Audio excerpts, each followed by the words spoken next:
Welcome to Your College Bound Kid, podcast for parents and families everywhere. Whether you have kids that plan to attend college or you have current college students, you want them in and you want them to graduate. You want a quality education that will give you a skill set that will make you marketable for the jobs of today and the jobs of tomorrow. I am Mark Stucker, and I'm a college coach from Metro Atlanta. And I am Anika Madden, and I am a parent, also from Atlanta, currently in North Carolina. And I'm David Williams, and I'm a dad from Chicago, Illinois.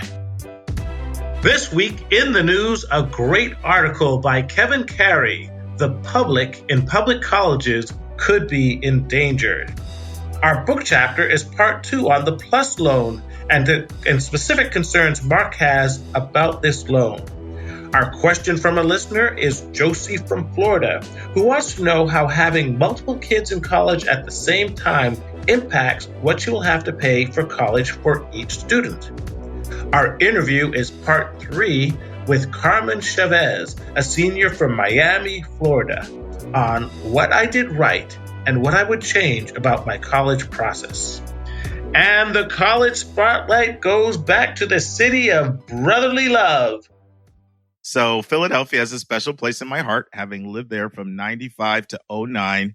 But I have to tell you, Dave, when I got there originally, I was doing Christian ministry.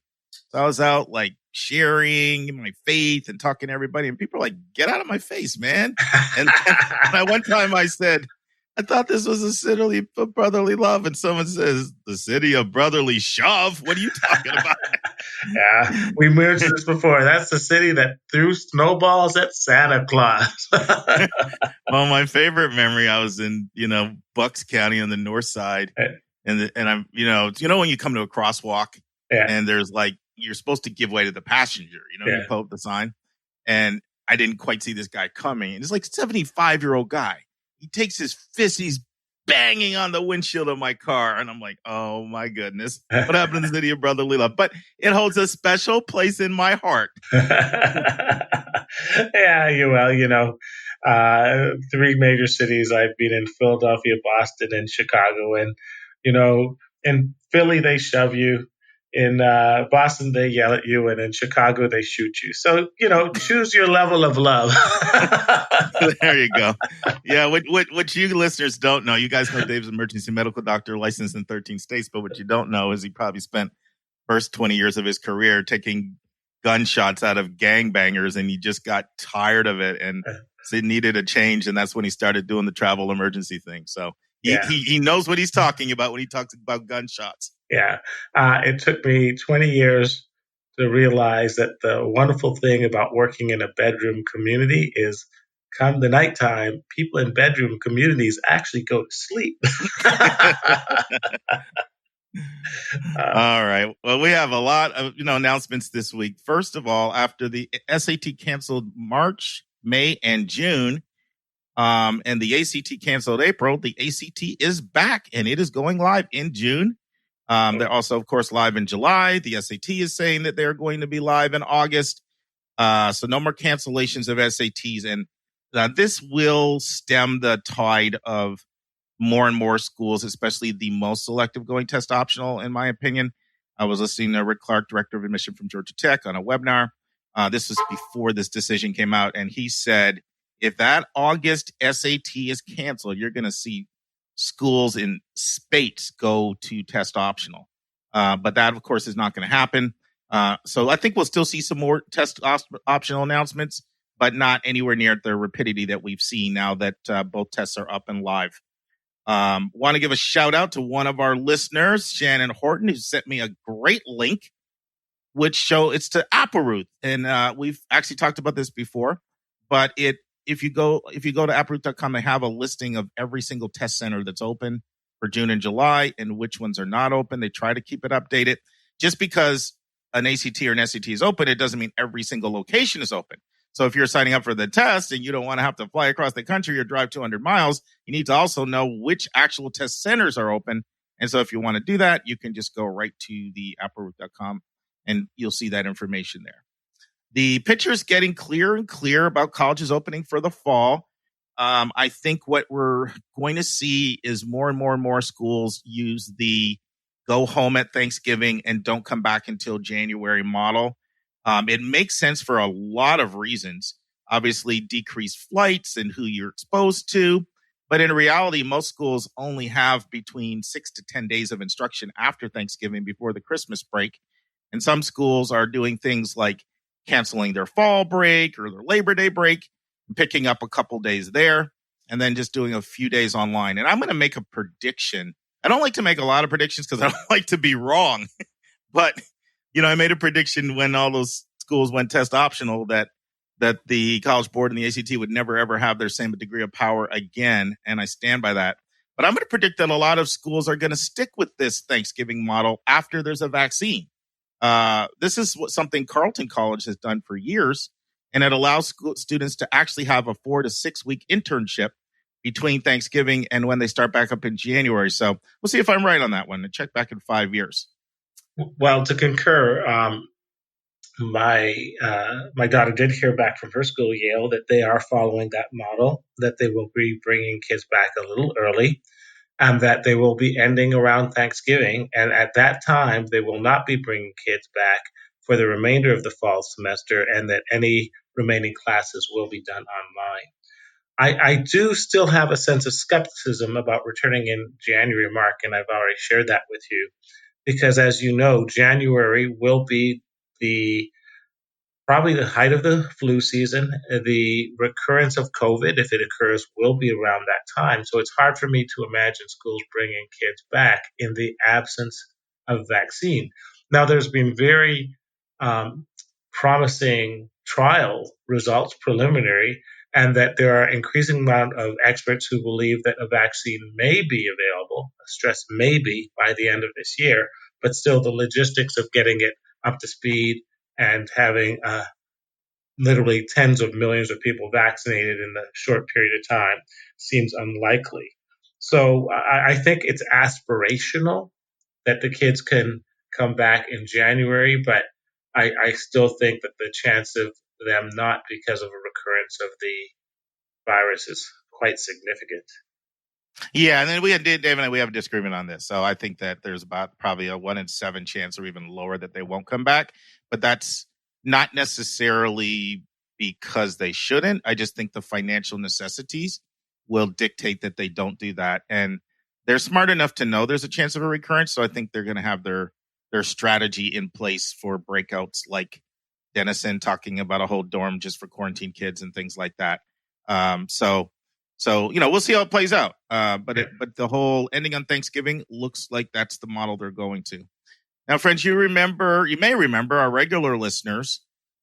We had Jake Newberg, the founder of Revolution Prep, on way back on episode 37, 38 for an interview talking about the history of that company and some of the unique things they do. What I haven't mentioned is they are the personal company that I use.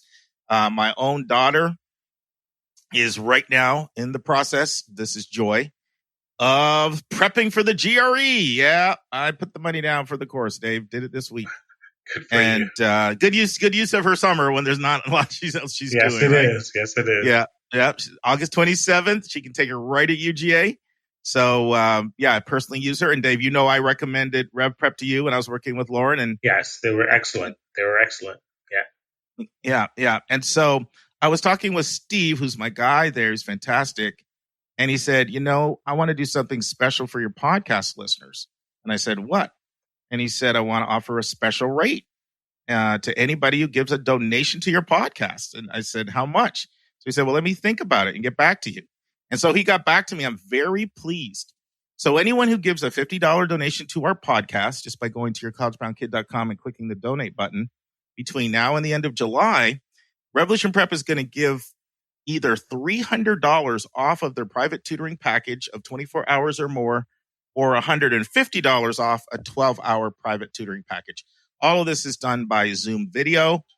They have over 200 full-time tutors, and they pretty much do tutoring for everything. So, obviously ACT, SAT, but, you name it, all subject tests, APs, GRE, MCAT, GMAT, LSAT, all that stuff. So they do all of that. And so pretty good return on your investment. You can invest $50, help the podcast, and get $300 back, or or get 150 back if you're looking for a shorter program. And I know what someone's thinking, hey, I gave before. And of course, I told this to Steve. I said, Steve, if we're going to do this, I got to extend it to anybody who's given at least in the last 12 months. So he said, sure. So if you've given $50 to help us keep this podcast commercial free in the last 12 months, we have our monthly givers, about 15 give monthly. Then that will include you as well automatically. I'll be sending you an email with contact information. And if you're interested in following up, they have the best money back guarantee in the business, up to 6 hours of tutoring. If you're not happy for any reason after the first 6 hours or 30 days, money back guarantee, no questions asked. And that's one reason why I've partnered with them. So very excited about extending this to our listeners. And also thank you. Yeah, thank you guys so much. Because, we mentioned about 5 or 6 weeks ago that we're trying to get our expenses covered for the podcast. Podcast costs $10,000. All our donations from 53 donors comes to 5,300. So we're about 4,700 short. And since then, 9 more donations came in for $1,100. So we have the absolute best listeners. You guys totally rock. And Dave, why don't you share a story that really moved me and you as an example of one of our listeners and how they went out of their way to show an act of kindness this week? Well, there's just quite a few stories. I mean, it started with Mary and her oatmeal cookies, and thank you so much, Mary. And then there was a Jennifer from Wisconsin who gave me a DoorDash, and I didn't even know what DoorDash was. So Mark told me, but it's food. And let me tell you that when you're working 8, 10, sometimes 12 days in a row in a hospital, because of the virus, they've shut down most of the nighttime cafeterias. There's no restaurants around except for McDonald's, and half the time you're eating a combination of stale donuts, PB&J sandwiches, and the odd McDonald's that you can get on the way in. So the diet has been terrible. So Jennifer, that DoorDash gift was just so welcome, and the thoughts and the prayers and the appreciation from and the support that we get from all of the listeners is just so gratifying. So I just want to extend my sincere thanks and gratitude. Believe you me, the gift will not go unused. And Jennifer, I understand you have 3 sons, and one's graduating from military college, and another one is interested in possibly medicine.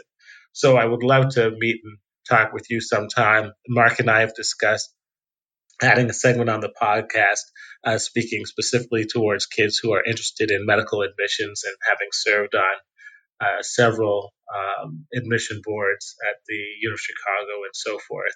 I would love to have the opportunity to talk to it sometime. But thank you so much for that generosity, Mary, and for all our podcast listeners. It is so much appreciated. The words cannot express how much Mark and I and Anika appreciate your support. Oh, and one other listener had an amazing idea. We're really encouraging you guys to complete our survey. Once again, just go to yourcollegeboundkid.com under the About tab. You'll see survey. Click the link, because we read them assiduously and attempt to implement everything we can.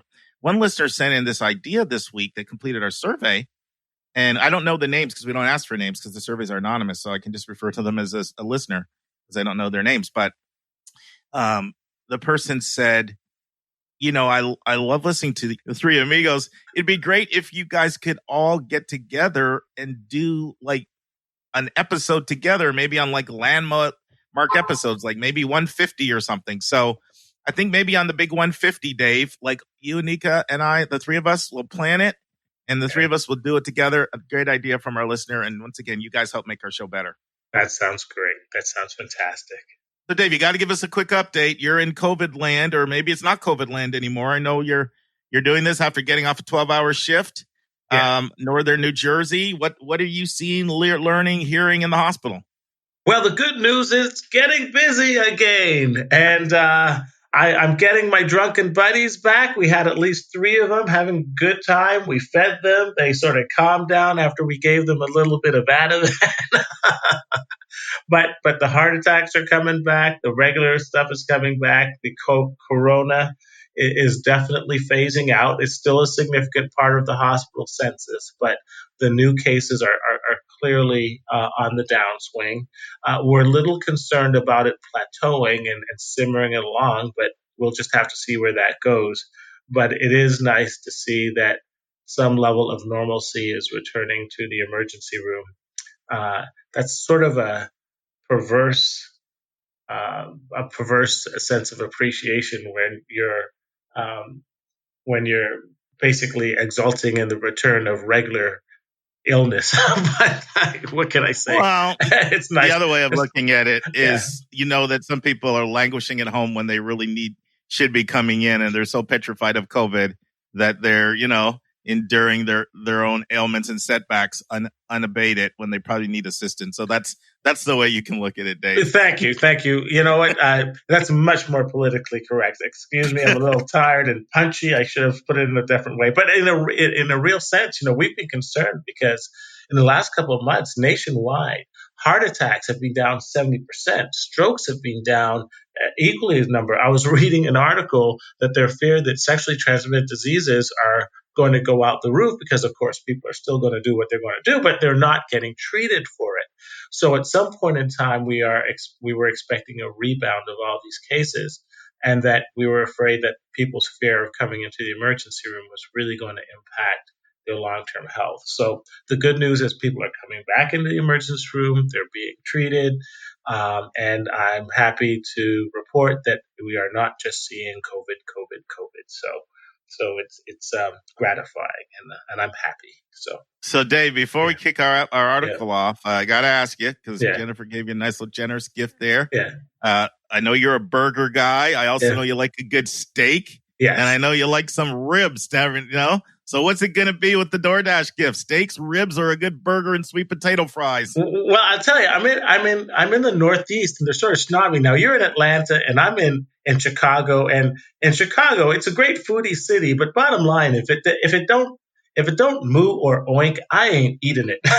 So I have been looking for an Outback Steakhouse.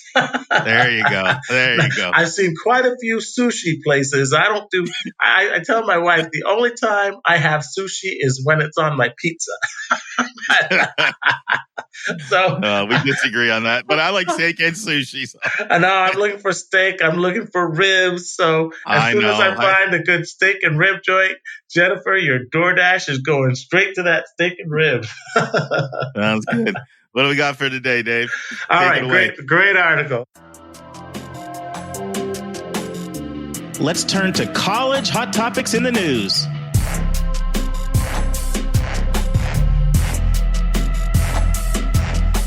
Okay, a great article from the New York Times writer Kevin Carey. The public in public colleges could be endangered. So he starts off saying what we already know, that public colleges are in trouble. We already have been talking about how many campuses are struggling to reopen due to COVID this fall. Because of the recent crash in the stock market, many of the endowments have taken a major hit. And because alumni have themselves lost their jobs and are struggling, alumni donations are significantly down. But there is something that's even worse around the horizon. According to Moody's Analytics, we are going to have a severe contraction in state tax revenues. In fact, Moody's predicts that there's going to be a 20% decrease in state tax receipts next year because of Corona. And because public colleges and universities are so state funding dependent, the estimate is that their budgets will be slashed. And as a result of that, tuition and student debt will soar. So instead of monologuing through this whole thing, Mark, let me stop there, and I'm going to stop at various points and get your input as we hit the various points in this article. Yeah, sounds great. I love it. This, by the way, this article is dour. This article is bleak. There's nothing that positive about it, but we speak the truth on this podcast, and this is what we're going to be truth tellers on this one. Here's a quote, and I'll read a couple other quotes later from the article. It says, "If historical patterns repeat, public college and university budgets will be slashed, sending tuition and student loan debt skyward. Some institutions will be so starved of funding that they will effectively cease to be public at all. Others will have a greatly diminished ability to help students learn. And I got another quote or two that I'll read later, but yeah, and I know we're going to jump into this, but one of the things I will say is we have a very recent precedent for this. This is what happened in 2008.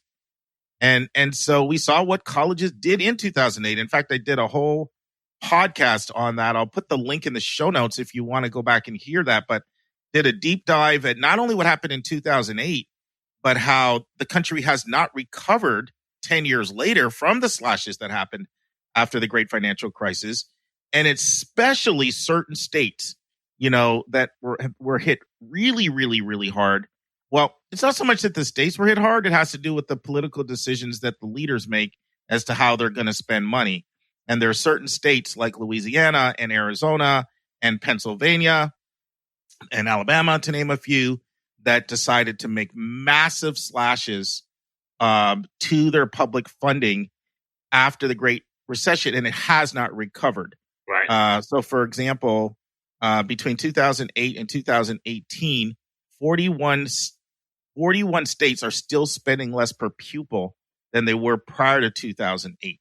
Right. And the average state is spending 13% less now. So 10 years after, and once again, I said Alabama, Arizona, Louisiana. Also, let's add Mississippi, Oklahoma, Pennsylvania. Yeah. Those are some of the 6 states that just brutally took the scalpel out and just went right after state expenditures.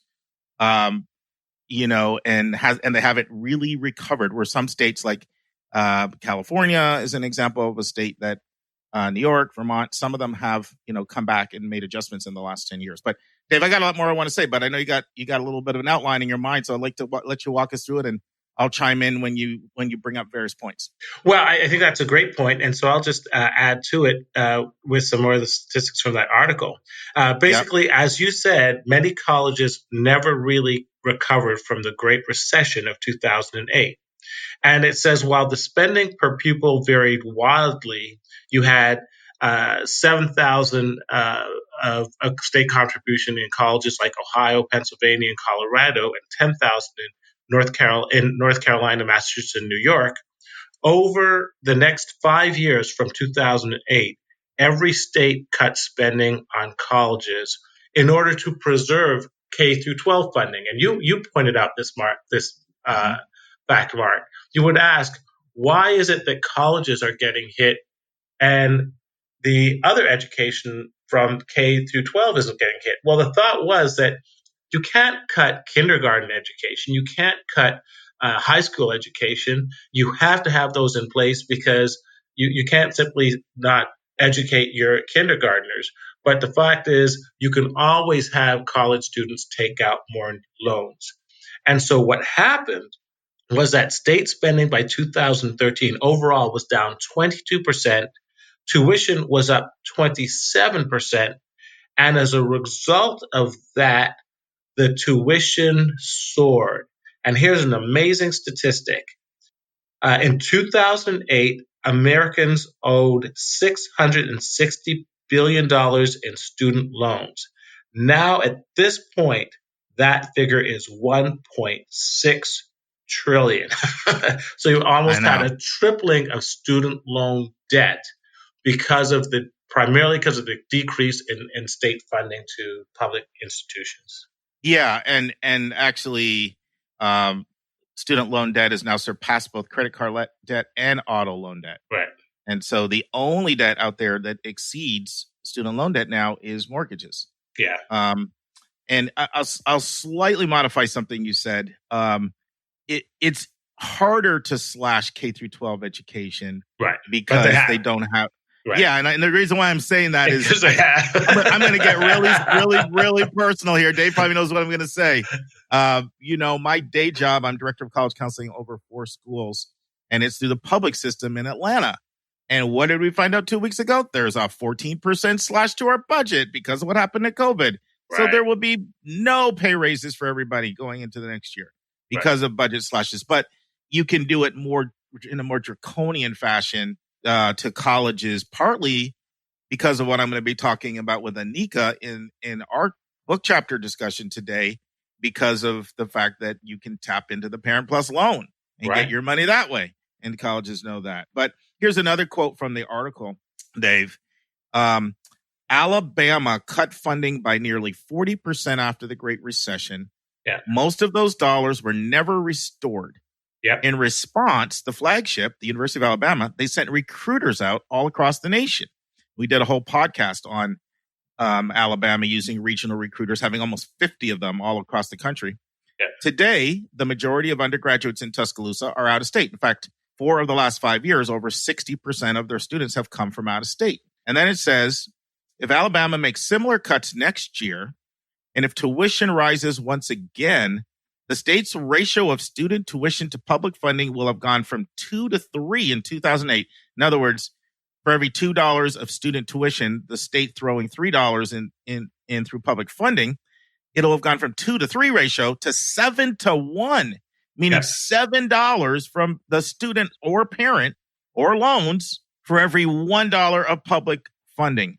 And then it goes on to say, in other words, the privatization of the public university system in a single generation. Yeah, that's an amazing point. And you point out, Mark, that Alabama has very, very successfully leveraged its football program to go from a regional university to much more of a national one. And I believe the article states now the majority of students in Alabama are out of state, which is significant because Alabama is one of those states that's actually declining in population. Correct. So, and to Alabama's credit, it has significantly raised its academic credentials in that process. So it's found an interesting mix there. But the other state, it actually. But how many people have like 6 national champions in football? Like, I mean, that's a very unique public posture. That the marketing you get from winning national championships is unparalleled. It would literally cost billions to be able to do that level of marketing. But you're right. Yes, I mean, now over 40% of students in Alabama have over a 30 on the ACT. That was unfathomable. Not that the ACT, measures everything, but it does indicate a certain indication of mastering of, content. If your scores go up from a 22 or 23 to over 30. Yeah, but you make a good point. In order to do what Alabama does, you have to start from the basis of 6 national championships. So this is not a blueprint for the average state college. Right, and Clemson is doing it now very successfully, but I've seen Colorado State tried it. They've dumped $1 billion into their football program, and so far it's been a bust. One thing we're talking about this next week in our article, Dave. I'm going to get ahead of ourselves, but next week we'll be talking about this particular school dropping a lot of their athletics. And one of the things that's been announced actually during this COVID time is schools dropping their football programs. Right. Because football is one of these boom or bust sports. It's like you throw millions and millions in and it can bankrupt you, or it can, if you hit the jackpot like a Clemson or Alabama, you can do some unique things. But we don't want to get off topic, and we got some more stuff to say here. Yes. Okay. Well, what I wanted to say is the article really does focus on 2 example schools. One is Alabama, but the other one is Pennsylvania. And Mark, you've mentioned it in the past. We love Pennsylvania. It's a great state. It's got a lot of great cities like Philadelphia, but it is not a good state to actually go to get a public degree because it's extremely expensive. After the last recession, Pennsylvania went from contributing $6,900 per student to the state's college system to less than $4,300 per student. And this article predicts that if these state deficits go through, it could be down to as low as $2,000 per student. And so that Pennsylvania is it's one of going to college in a public institution in Pennsylvania is almost the same as going to a private school. And I do know people making decisions on where to live and choosing places like Georgia and North Carolina only over Pennsylvania because they have multiple kids and they know that on going to Georgia, you're going to get A-rated schools, Georgia Tech, Georgia, that you can go for virtually free. Whereas in Pennsylvania, it's going to cost you 6 figures. So, Yeah, and same for and Florida's done a very good job too with the Bright Futures plan and making their in-state schools incredibly affordable. Yep. And that's why a lot of times when I'll talk to admissions officers around the country, they'll say, gee, it's not easy snagging away, particularly more affluent families out of Georgia or Florida because they're not going to qualify for need-based financial aid with us. Yeah. And how can we compete with Georgia Tech or the University of Florida? Yep. Or Texas, California, by the way. Texas. And California has a really good plan as well. It's especially for people that make like under six figures, particularly where Georgia's plan is strictly merit based. But no, this is definitely an absolute real issue. And my heart breaks. I'm thinking of a family that I helped in Pennsylvania. They didn't have a lot of resources, so I did some real reduction on my pricing just to help them. And I just was in tears once. The mom was in tears because the child was a real middle of the road child. So she wasn't going to qualify for a lot of the merit aid that was out there. And they didn't have a lot of resources. And even to go to their own state institutions, especially if she wanted to have the dorm experience, it was incredible what you had to pay. I mean, and Penn State does this thing where it kind of has different prices for different majors. There's majors on Penn State's campus, Dave, that you can pay almost $25,000 for tuition as an in-state student. Yeah, that's ridiculous. That's just ridiculous. Tuition. Yeah. So anyway, but that's just an example.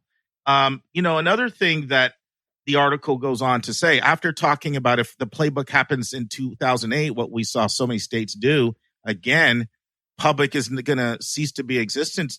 And its public may cease to exist, and we might continue to see the privatization of public universities. Here's another quote from the article. It says, and that assumes that these schools can actually increase their tuition dollars. Right. The flow of lucrative full tuition paying international students has been choked off by travel restrictions tied to coronavirus pandemic. Also, we know a lot of students from China and India are choosing other locations because they don't like the political climate over here. Yep. And then we have places like Canada, Indonesia, and European countries rolling out the red carpet, making it very welcoming to them. And it's just tough because that's what a lot of schools did. So basically what schools did, they did three things. They increased their tuition, passed the cost on to the consumer, and basically said, take out loans or pay for it, parent. They went to massive, aggressive out-of-state recruitment. Maybe not quite on the scale of Alabama, but Alabama's not the only one who did that. We've talked about the spread of regionals all over the country. I see South Carolina doing that. I see so many schools doing it. A lot of schools might have 6 regionals, 8 regionals, 10, 12. I mean, Alabama's like 47 last I checked, and they were over 50 at one time. So they might not go to that level, but they spread all these regional admission officers who live in the area and just they're very good. I see what they do. Like, because they live in the area, they can like meet you at Starbucks and really personalize the process. And they're very effective at getting you excited about their school. So that's the second thing they did. They went to massive out-of-state tuition because it's triple anywhere from 2.5 to 3 times the cost. And the third thing they did is they aggressively recruited international students. So now what happens if you lose that pipeline of money from the internationals from China and India? People are already leery right now to pay more for tuition and to go into more debt. So it may not even be an option for them to go back to the playbook that they used in 08, Dave. That's true. And they also mentioned that not just the international students, but many students who would have considered going 1,000, 1,500, 2,000 miles away, there's much more of a sense that let's just go to the place that's 100 miles away or 2 hours away. The idea being that if we have to come home, it's a lot easier to come home when you're packing the car than when you're boarding a plane, which may not be available if the plane is actually canceled due to COVID. So they're losing out. And one more thing on that. That's not just conjecture. I mean, we've, Dave and you and I, we've talked about the Arts and Science group that keeps doing this monthly survey of how coronavirus is impacting college admissions attitudes. And the surveys are indicating people are much more likely to stay closer to home now. That's right. I mean, it's just a fact. So that's a factual statement. Right. That people are concerned about travel. They're there's just a lot. There's concern about a lot of things. Getting stranded, getting stuck there, added expense, more exposure to COVID. Lots of different reasons why. Not everybody, of course. I mean, I certainly have students that are going all across the country now. But if 10 or 20% of people say, I'm going to stay closer to home than before, that's not something you're factoring into your budget. You got a problem. That's correct. And then just to put a bow on the article, so a couple things it said. It pointed out that there is clearly a role of ideology, even though Pennsylvania is more of a bluish state. But clearly, we see most of the more of the draconian cuts in redder states, and I think that ties in with some of the articles we've talked about in the past, Mark, which talks about a declining respect for or appreciation for the role of higher education. I think it's down to 41% of people feel that going to college is worth it, as opposed to being in the high 70s or 80s just 20 years ago. And but the big there's a big skew there by Democrats versus Republicans. That's almost a 30-point skew. And so, and one thing I'll point out, and I know you know this because you're like a political junkie over there, Dave. But Pennsylvania has been called many things. It's been called Pittsburgh and Philly and Alabama in the middle. That's right. And it's also been called Kentucky. That's right. So while the eastern side of Pennsylvania and Philly, your cities lean Democrat, there are just really, really large swaths of really, really conservative portions of Pennsylvania. And that explains why they've been unwilling to back public education. Right. If you look at a lot of the Democratic proposals in Congress, they're for investing way more money in public education. Right. There's definitely a political component to this. So. Right. And we can talk more about that. I think it correlates with the regions of the country that have really profited from the technocratization of the society. If you're in Silicon Valley, you believe in the value of education. However, if you're in a place that has not seen the job growth from the changes in society, you're much more skeptical. But and the big point they really want to make here in this article is that with cuts in financial aid, it's going to affect the academic. With these cuts, it's going to affect financial aid. It's going to affect need-blind admissions. It's going to affect academics, and it's going to disproportionately affect lower socioeconomic students of color, first-generation students. So the kids that most need the money are going to be the ones that suffer the most, and that's going to have ramifications on multiple levels. Yeah, Dave, I'm really glad you brought that point out, because here's a quote from the article that I almost forgot. It says, cutting universities loose to compete for customers in the free market could fundamentally alter the character of public institutions.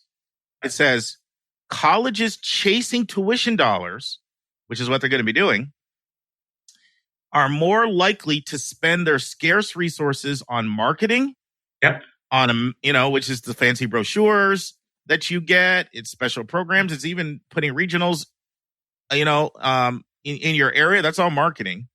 Doing fairs, dispensing your personnel to recruit. That's all part of marketing. Websites, all that. Amenities, and like luxury gyms. And then it says, and sports programs. We talked about trying the football angle, And then it says they are less likely to prioritize need-based financial aid. That's less likely to be a program priority because we need money. We have to survive. Student counseling, because that's an expense. Academic support. Yeah. So other things too, such as faculty pay, benefits, those kinds of things, they are more likely to cut for the glitzy things that they think can draw in students. Fancy smancy dorms with the bells and whistles, things like that. And in fact, we joked about that on our Zoom call that I believe during 2008, when they were trying to build fancy dorms, we knew we jumped the shark in the pinnacle of excess when I think two colleges in Texas both installed lazy rivers, remember, on one of their dorms. Yes, yeah. and we're trying to market which college dorm had the better water slide. So hopefully, took their eyes off the ball. Very first podcast that Nika and I did was on the big LSU lazy river and all that was involved in that, and we had Nika and I had a little spirited debate, because. She also took the perspective kids have to have some fun, and so, it was good to kind of bring out both sides of it there on that one. But Of course. The article says a university that is public in name only will make different decisions about which students matter and why. Absolutely.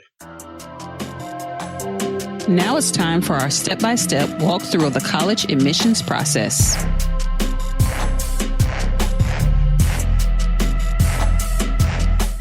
Okay, Anika Madden, heavy hearts as our country's going through a pretty tough time. A lot of time we throw out that thoughts and prayers, but this is one of those times I think we really need to be seriously praying for our nation that we don't just get ripped apart at the seam with what's been a historical problem for centuries, Any thoughts? No, I mean, just all of that. And I was really proud of Janaea today. She actually led a forum. She created a forum for her peers. There was about 15 of them on a call. And they had a conversation around, just everything that's happening. They talked about social media and how it should or should not influence you. They talked about voting. So it is inspiring a lot of kids to take action. But you're right. It's really, really, really difficult. Extremely difficult. And I'm proud of Joy. Joy actually, she participated in the march in Atlanta, but she did it with one of her white friends. It's like a great example of like cross-racial unity. Nice. And she left like when it looked like it was getting out of hand and getting a little rowdy. She they bounced. Yeah. So they were like all part of the whole peaceful scene before it sort of got taken over by some other elements that changed the tenor and the culture of what should have been a peaceful protest. So proud of her as well for her social consciousness. And I like to have kids that are socially conscious. Oh yeah. I think that's important. Not rather than be benighted, have your head in the sand, and not know what's going on in the world. So that's right. Kudos to both of our kids. Woo-hoo. Go girls. Now that was heavy, but we're going to jump to something else heavy, but different kind of heavy. We're going to transition to our book chapter, which is chapter 123. And it asks the question, Mark, tell me what you really think about the PLUS loan. So last week we described the PLUS loan, what it was, how you qualify for it, who gets it, all of that stuff. This is more editorial. I'm giving my opinions, but everything I'm saying is based in fact. It's a pretty detailed chapter. There's a lot of content in here. Anika, how do you want to handle this? Well, I'll tell you what, because, I asked you before we got on if we wanted to cover all these points. And to your point, I just want to reemphasize is that you're right. Like I was trying to kind of pick the top 5 or the top 6, but all of these are so relevant and so critical to how, our families are moving forward in this loan debt crisis. So I tell you what, I think we should just again, we're going to go through each one and then I'm just going to call it out and do our same old, Anika Mark thing. Okay. Let you throw it out and then we can just do a little commentary around it, but we'll keep it moving though. This actually synced Dave and I, in our article discussion earlier today, the point got brought up that student loan debt has gone from crazy 600 billion to 1.6 trillion in the last decade, so that's this is definitely not a joke. Right. And this is a place where people can literally sabotage themselves financially. Yep. So it is a really important chapter. So I don't want us to just skim it. So let's, you might have to put the brakes on me because I'm a talker, but I got you. There you go. So let's dive on in. What do you want to say? All right, starting from the top. So I think the umbrella around this whole loan, this Parent Plus loan, is that it allows families to borrow far more than they can afford to pay. Period. Correct. Yeah, and that's the bottom line of why I have a major issue with it. I'm going to say some things at the end of this discussion, Anika, that are probably going to surprise you. I'm going to say some very positive things about this loan. Believe it or not, don't freak out. Don't have a cardiac over there. I know you got it in you. Yeah, but you know how you say, let's start with the bad news and get to the good. So let's get all the bad news out of our system. And the bottom line is, that the big problem, the major problem is that parents can borrow more than they really can afford to pay because in order to get approved for the loan, it's not doing a debt income assessment. It's strictly looking at, do you have adverse credit history? And secondly, you can borrow up to the cost of attendance minus any money you've already received. Right. So literally a family that actually an unemployed person, believe it or not, an unemployed person that didn't even have any money coming in, if they didn't have adverse credit history and they applied to a school that was 70 or 80,000, there are colleges that would put in, and let's say they got no money from the school. There are some financial aid administrators that would put the full cost of attendance in loan form in their package. So anyway. Okay, but Mark, but here's what I was doing when I was reading this chapter. I'm putting myself in the place of the parent who is low income, who has this child, who really wants to go to this institution to get a better life, by the way. Yeah. Why is that so bad that I want to go above and beyond a little? I'm not saying go apply to the $60,000 a year, school. But there's going to be cases where the family just doesn't have a choice. And I think I've heard you say that before, but I just kind of want to bring that out now a little bit. Well, you do have a choice to take on more than you can handle, right? So when you look at what payments are involved, you literally can just destroy your whole financial future because the payments, you're looking at $1,700 payments, $2,500 a month payments with no income. What are you going to do? So that's what gets people in trouble. There are people that make the decision that this is just so important that I give my child their dream school, let them go wherever they want. They just absolutely have to do this, and I'm going to find a way to make it. And they're just not in a financial position to be able to do that. Does that answer your question or not? But it's not always about the dream school. It's about, it could be about any school. If you're talking about a low income family that just can't afford almost close to nothing, what do you do in that instance? Like, what else is there to do besides this Parent Plus loan? Well, okay, great point. And this is where I'll get into some of the positives toward the end. So I'm dealing with extremes here, right? Like I'm talking about you go to the most expensive school with no money. And that's what I don't like, is that you literally could do that. And there's no stop gaps in place to stop that from happening. You have options, okay? One of the reasons why I interviewed Taylor King from Columbus State is because your regional public schools, and every state has them, can be incredibly affordable options for people to go to college. So can starting out at a community college and transferring. Not to mention, of course, getting scholarships and attending private schools, then getting scholarships. Like, there's lots of options other than going the extremely expensive route. And certainly a parent deserves some umbrage. Like they're taking responsibility for themselves. They're the one that's committing to sign a dotted line and commit to taking on a bill way more than they can afford, right? It'd be like buying a Lamborghini if there's no way you can afford it. Right. So I can't completely absolve the parent from that, but because of parents' desire to just want to please their kids and give them every opportunity, there's just a lot of pressure sometimes for them to do it, and they succumb to it. So did I answer your question? Like, there are other options. Yeah. Your options are go to community college. If you don't get scholarships, right? Go to community college, go to your in-state regional public school, be a commuter, not living on campus will save you $10,000 to $20,000 depending on the school. Okay. So you have options. Yeah. But people oftentimes don't want to take those options. Gotcha. And I'm not saying everybody should do this. I'm referring to the person that has no money, very little income, very little college savings, and got very little scholarships. Okay. That's what I'm referring to. Yep. Gotcha. Okay. So on to the next one. You talk about how this really jeopardizes a parent's retirement plan, essentially. Exactly. Yeah, because while there are all kinds of options and ways of paying back student debt for students and making money for students to have their future ahead, there is no kind of loan program in place for parents in retirement. And, that's why sometimes when I see a parent is about to make a bad decision like this, I'll say to them, I don't want you working at Walmart at 75. All right. Although the last time I said that, someone said to me, "What's wrong with Walmart? You got a problem with Walmart?" By choice. By choice is okay. Yes. I said, "Oh boy, I need a new line." So lately, I can't take credit for this. I got it from somebody else, but I've been using the line, "Do you want to be in your kid's basement?" That's what I've been saying. Or Walmart with no choice. Yeah, with no choice. Okay, so this next one, which is, I think, the most disturbing for me, is that colleges inflate the cost of attendance, and then in turn forcing the parents to take out more in these Parent Plus loans.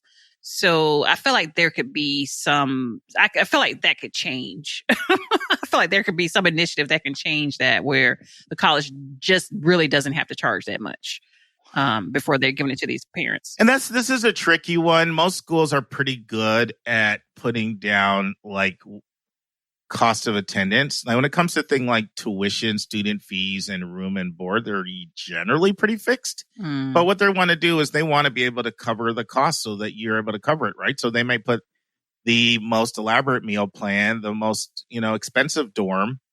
Student fees tend to be pretty fixed. And then for the non-billable fees, which is all part of costs, usually they're pretty good at using averages, but they're using averages. So if you have a school, that has a lot of international students or people that come from a long ways away, that might significantly increase the travel costs. And, and if you have if you have an affluent population and they spend a lot on personal miscellaneous and the school surveys the kids to see what you spend, that number could be really high. And so all those things can go into the cost of attendance, which can increase your ability to loan more.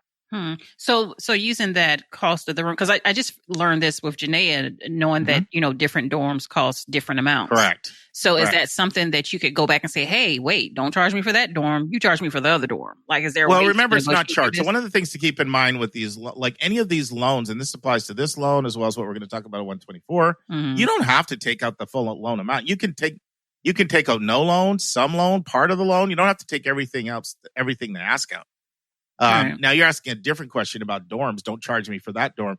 The way you don't get charged for that dorm is just don't select the most expensive dorm. You know what I mean? Like dorms are at different price points. You're usually going to pay more for suite style and apartment style versus traditional style. You're going to pay more for singles versus doubles and triples. And all those things are things that you make decisions when you're picking and choosing where to stay. Well, not necessarily. Well, I mean, I get that, but that's not necessarily what happened for us. I know because again, I just didn't know. Honors dorm. Yeah, I just didn't know that there was a different right because of the honors dorm. Like I didn't know that one cost more than the other. I just assumed they're all dorms and they're just different styles, and you get first pick at some of them. So, yeah, that's good to know that.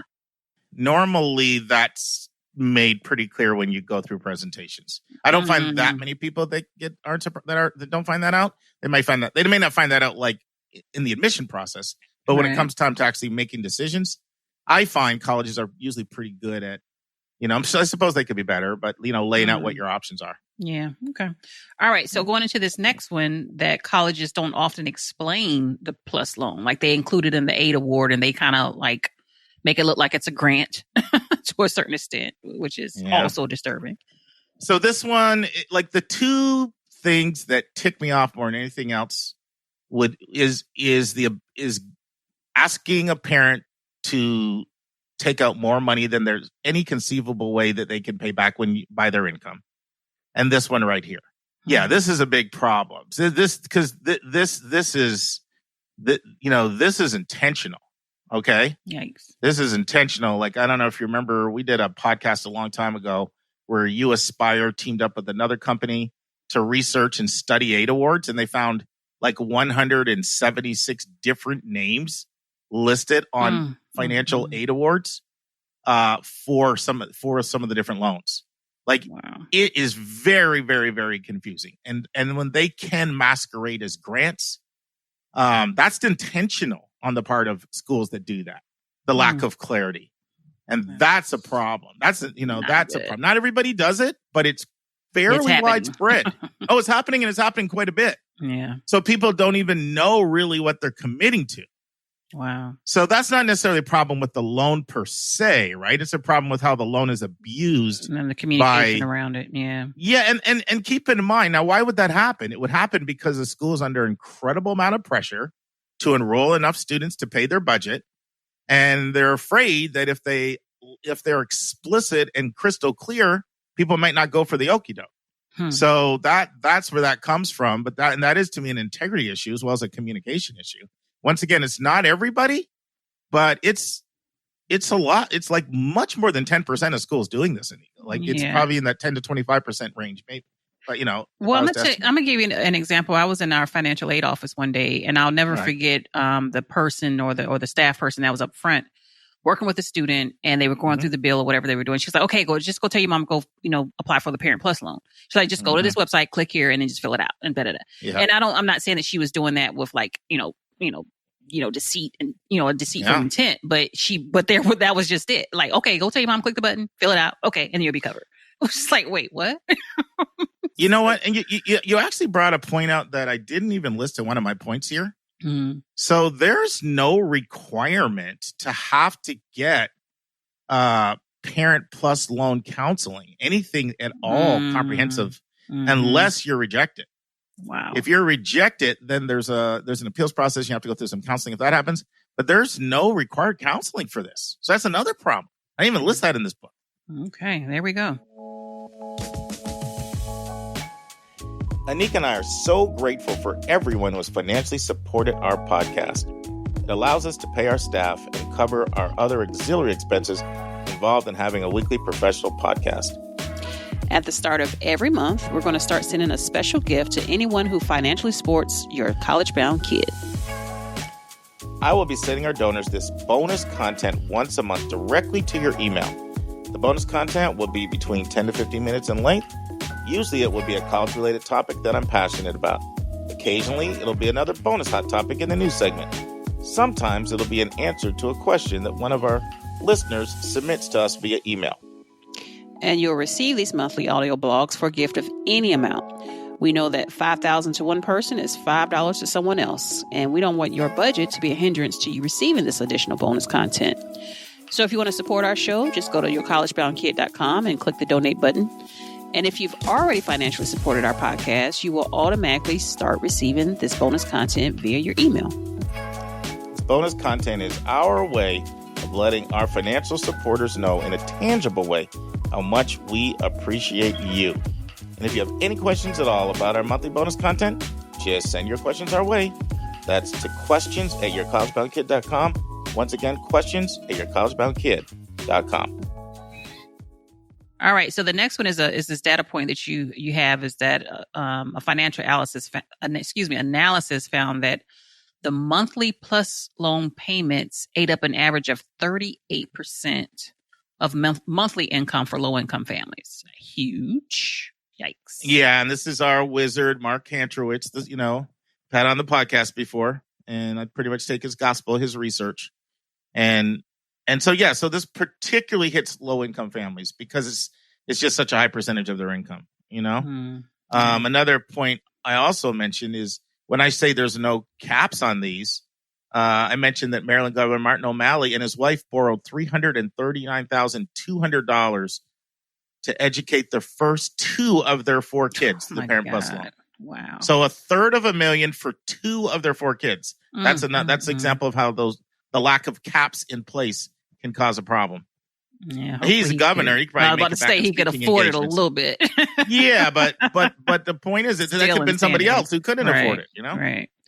Oh man. Okay, so this next one is interesting. How colleges have lobbied the Department of Education to make sure that they basically make it easy for parents to qualify for the plus loans. And the way you position this is that, okay, they got to meet their bottom lines. So of course they are out there trying to convince them, please give them the money so we can get our money. And there you go. Do you think that's all ill intent, or do you think there's some sense of just trying to make sure families can get an education? Is there some? No, it's not all intent. It's not all intent. But I'll tell you, I tried to go to the FSA conference, which is a federal student aid conference. It comes to Atlanta like every second or third year. So I went in 2018. Last year I was in Vegas, and it's coming back to Atlanta again. I'm excited about it. It's all the Department of Education staff there, and it's all pretty much financial aid directors and financial aid administrators and financial aid officers from colleges. So that's thousands of people are, at the conference. And hopefully COVID won't blow it out, but it tends to be like late November, December. So hopefully we'll be able to meet in person, not some online thing. But the last time I was there, boy, Anika, it was a heated exchange. Woo, it was intense, because there's this ongoing rivalry, I guess you could say, or, disputed views. Like on one side, you have the financial aid administrators who are pressuring the Department of Education really, really hard, saying you have got to increase the income, the free money, like the Pell Grant and FSCOG and, free money for families, because my heart just breaks the people that are in front of me. They can't pay their bills, and things like Pell Grant, FSCOG cover so little. And then of course Perkins loan, which the government got rid of. And so they're pushing back because one thing, and I believe this strongly. So let me say this is really important. A lot of times you'll hear people say all these financial aid administrators, all they want to do is scam you. All they care about, they're like slimy used car salesmen trying to, bilk you for every penny. That is not how most of them are. Most of them love kids, want to help people, want to help finance and education and help people meet their dreams. And they go into the work because they love to help kids. And most of them are just great people. And those were the people there. And they were pushing back, aggressively, vociferously. And then, you know what? And then the other response that came back was, well, if you guys would stop putting loan packages together for people that they can't really afford, maybe people wouldn't have their financial problems. Ooh, it was gotten intense. I can imagine. I can only imagine. And I'm sorry I missed it. I'm sure it was quite entertaining. Well, I'll tell you what, it's very technical, geeky in the high financial aid lingo. Like it is for people that are in this financial aid world. I do my little admissions vernacular and all that. It's all kind of lingo flying around. I'm sure. All right, on to this next one. So there, flat out, there is no loan forgiveness for PLUS loans. And why is that, though? Just think it would be potentially too expensive. You got people taking $200,000 and $300,000 out of that makes sense, debt, and then they go turn around and get a loan forgiveness. Like there's already tremendous pushback against the loan forgiveness program now for the federal direct loan. Some people feel like we can't afford to do that.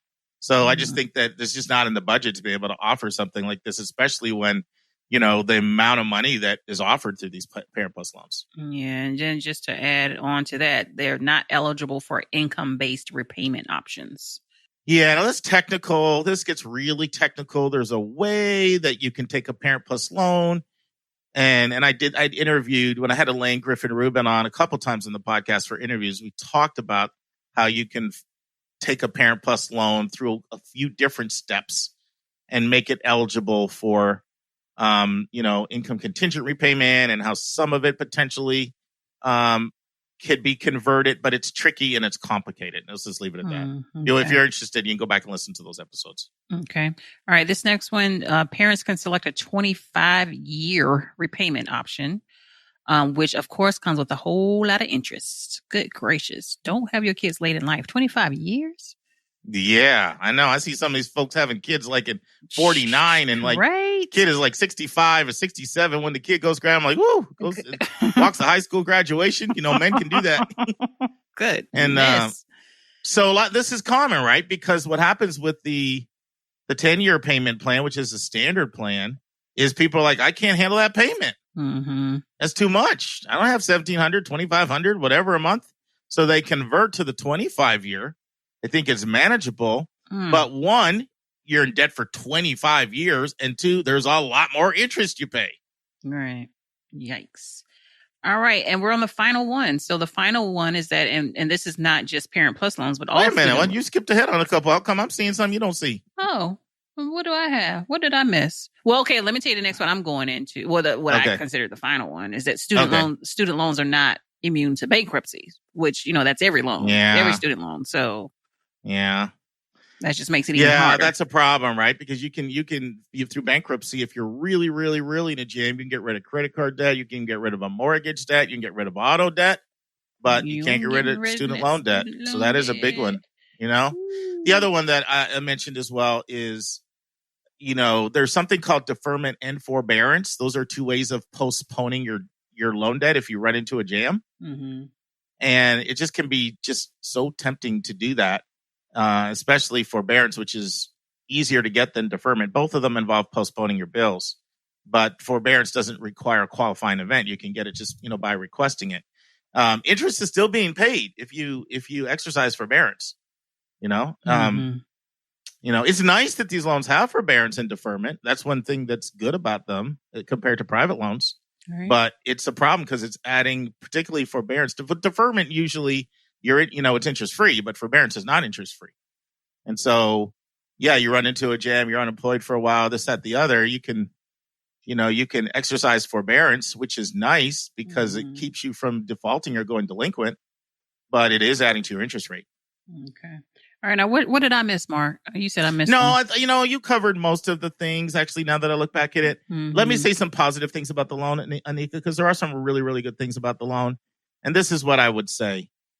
Is if colleges were forced to do what you have to do when you qualify for a home or a car, where they look at your credit score and then they look at your debt to income ratio, and they can only loan you an amount that keeps you within certain limits, then I would have no problem with this loan, especially now that the rates have come down. Like one of the things I didn't like about the loan before as well is that the rates were like pushing 8%. And then there's also like a 4% origination fee. So it's not the lowest interest rate, but in today's environment where the rates are like 5.3%, I wouldn't have as big of a problem with it, because that way what would happen is somebody would go through an assessment and it would be like, you know what, you can afford like having $300 a month in Parent Plus loans. Mm-hmm. And then you would get the loan with a lot of the perks that it has, like forbearance and deferment and some of the protections that it has, income, and an option to have, income related repayment. Those are some really, really nice perks. And there's some things that make it better than private loans. Mm-hmm. The problem is the over borrowing and the lack of safeguards. So in reality, my biggest problem with the loan is not the loan itself. It's the fact that it's just too easy for people to borrow too much money. Mm-hmm. If somebody says, okay, I'm a little short on my payments and we need like an extra 10 grand to pay for college, and then you run the calculator.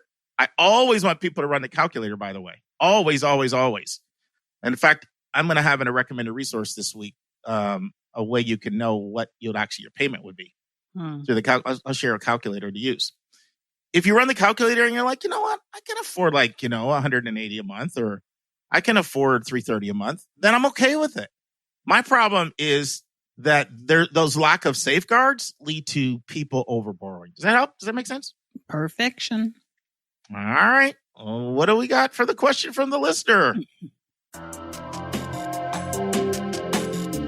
It's time for a question from one of our listeners.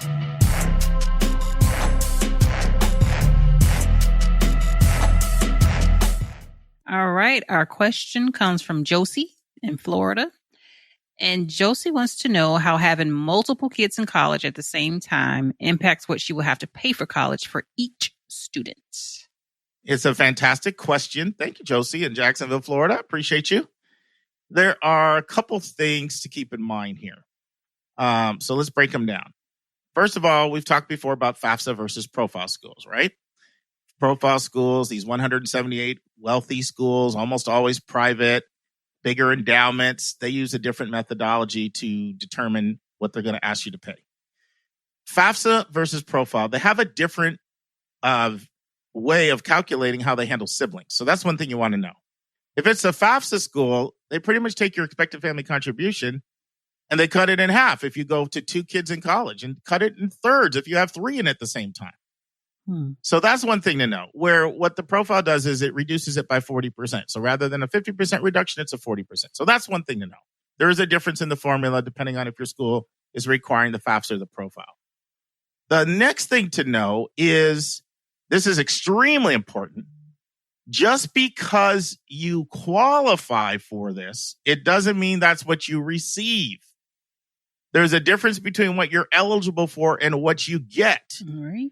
We've said this before. Only 3% of schools in the country are able to meet a family's full financial need. So this is why this can be very confusing if you're filling out a bunch of calculators for schools, net price calculators, and you have, you're doing it with 1 kid versus 2 kids. It can be a tremendous range of responses of what you're hearing a school tell you that you can expect to pay. Not because you're not eligible, but because if the school doesn't have the money, it doesn't mean that you get it. Does that make sense at all, Anika, or is that confusing? No, that makes, once again, clear, perfect sense. So those would be the first. They just got to have it. Correct. So those would be the first things I would ask people. 1, is it a FAFSA or a profile school? 2, does the school have the ability to give you what you qualify for? Because there's no question about it. Having multiple kids in college makes you significantly eligible for a lot more money. Mm-hmm. Significantly. I mean, you could take a family. Let's say there's a family that, let's say their income's around $250,000 and they don't have a lot in the way of assets, and they're applying to one of these really expensive schools that's like around 80 grand. They may not qualify for any financial aid, and they may qualify for like 10,000, 5 to 10,000. Okay, with 1 kid. But if they had a second kid in at the same time, then they might qualify for $40,000 in need-based financial aid. And one mistake some people make is they apply for financial aid, they don't get it. And they don't even think about applying ever again, not realizing that they could have been eligible for a lot of money now that they have 2 kids in college, not one. So it's really important to understand those 3 questions, those questions. Is it FAFSA versus profile? Do they promise to meet your financial need? And if not, do they meet 90%, 95%, 10%, 20%, 40%, 50%?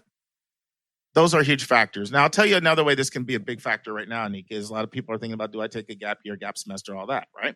Mm-hmm. One reason sometimes to take it is you might go from having 1 kid in college to 2 kids in college at the same time if you take a year off. Because when you take a gap year, the financial assessment is done based on the year you go. So now you can line up so you have 2 kids in college at the same time, or maybe they were going to overlap for 2 years. Now they overlap for 3. Mm-hmm. In the case of, depending on the school you go to and depending on your finances, that could be $40,000 more in your pocket. Wow. Was that clear? Confusing? No, that's clear. And so let me tell you this. Javon's cousin was over the other day with her little twin little girls, and they're like screaming and hollering and crying all at the same time. Mm-hmm. Like, girl, it's going to pay off later on. What were they screaming and hollering about? They were just kids, and they were just screaming, and she was pulling her hair out. And I was like, well, when college gets here, you'll have a silver lining in the cloud. So I'm trying to figure out how this is related to Josie. Was this just we need a break, or this is too intense? No. Let me tell a story. Does this fit in with what we're talking about? She's got those 2 kids at one time. Like, it's going to pay off for her later when she, her little assessment comes down in college, having to pay for that, having to pay for them both at the same time. I get it. There you go. Did I do a Mark Stucker analogy? Do you want me to grade it like I grade, like you grade me? Can I reflect my bitterness and get you back and give you 2 out of 10? Okay, that felt good, by the way. Maybe I didn't even story. Okay. That felt really good. I mean, I'm so plugged into this world that when I start working with twins and triplets, and this last year I had 5 sets of twins and one set of triplets that I worked with. Mm-hmm.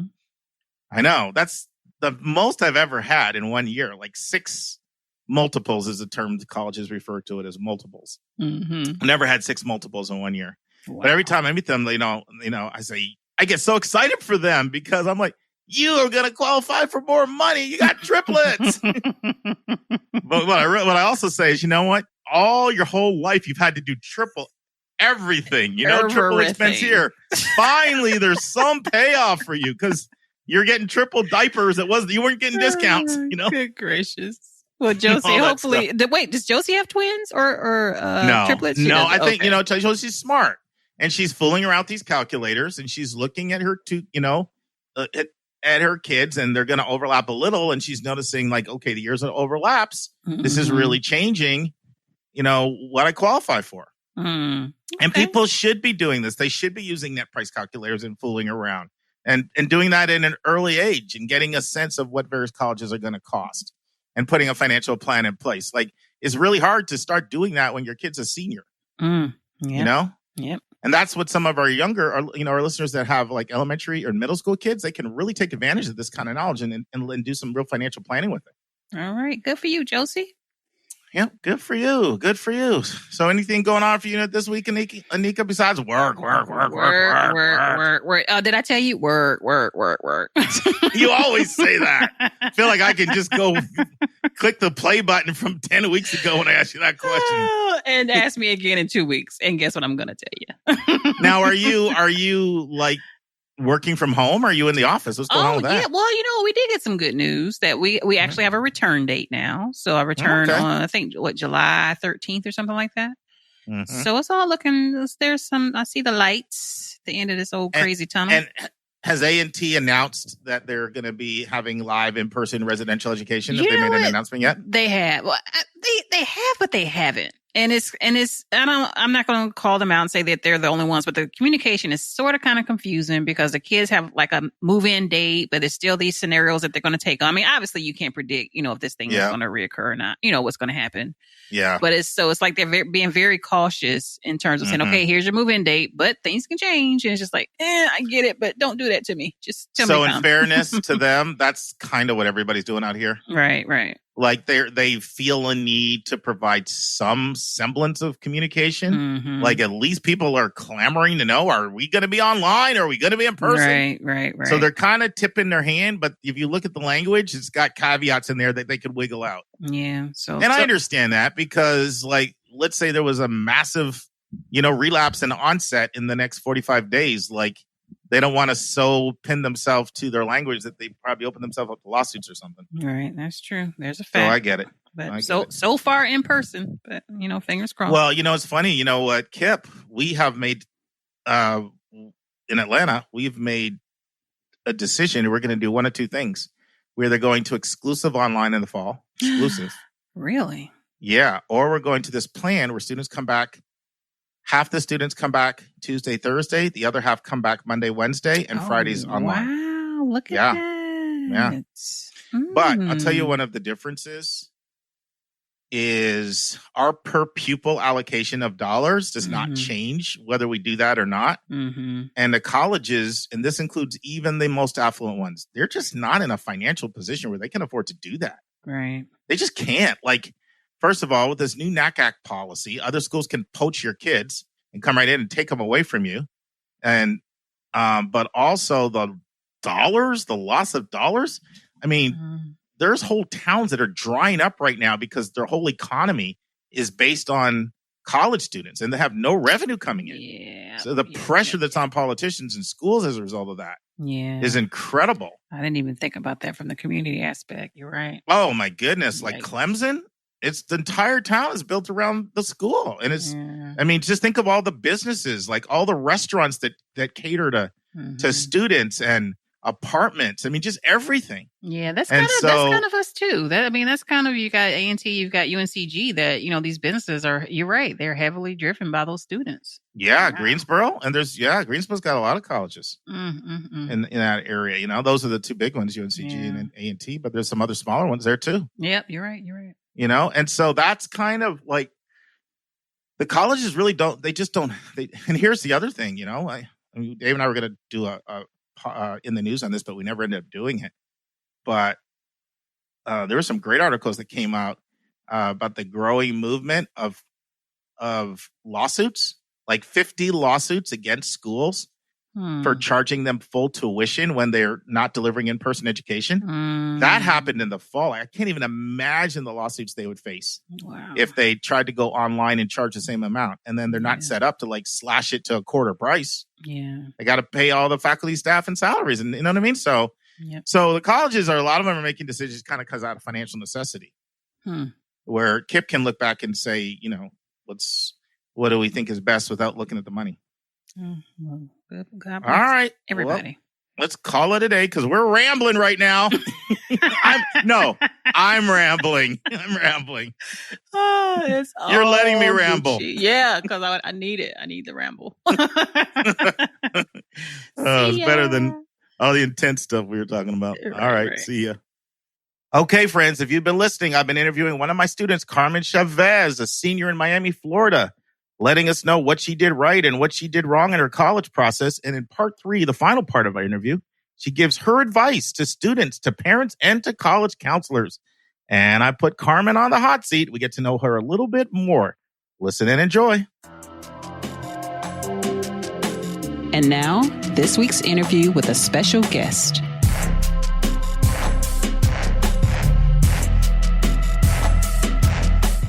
Little lectures from this club or this club. And so I saw one that I really found interesting. It was from the previous director of national intelligence. I don't remember her name, or I don't know if I should say it, but I saw a lecture from her, and it was like a few weeks ago.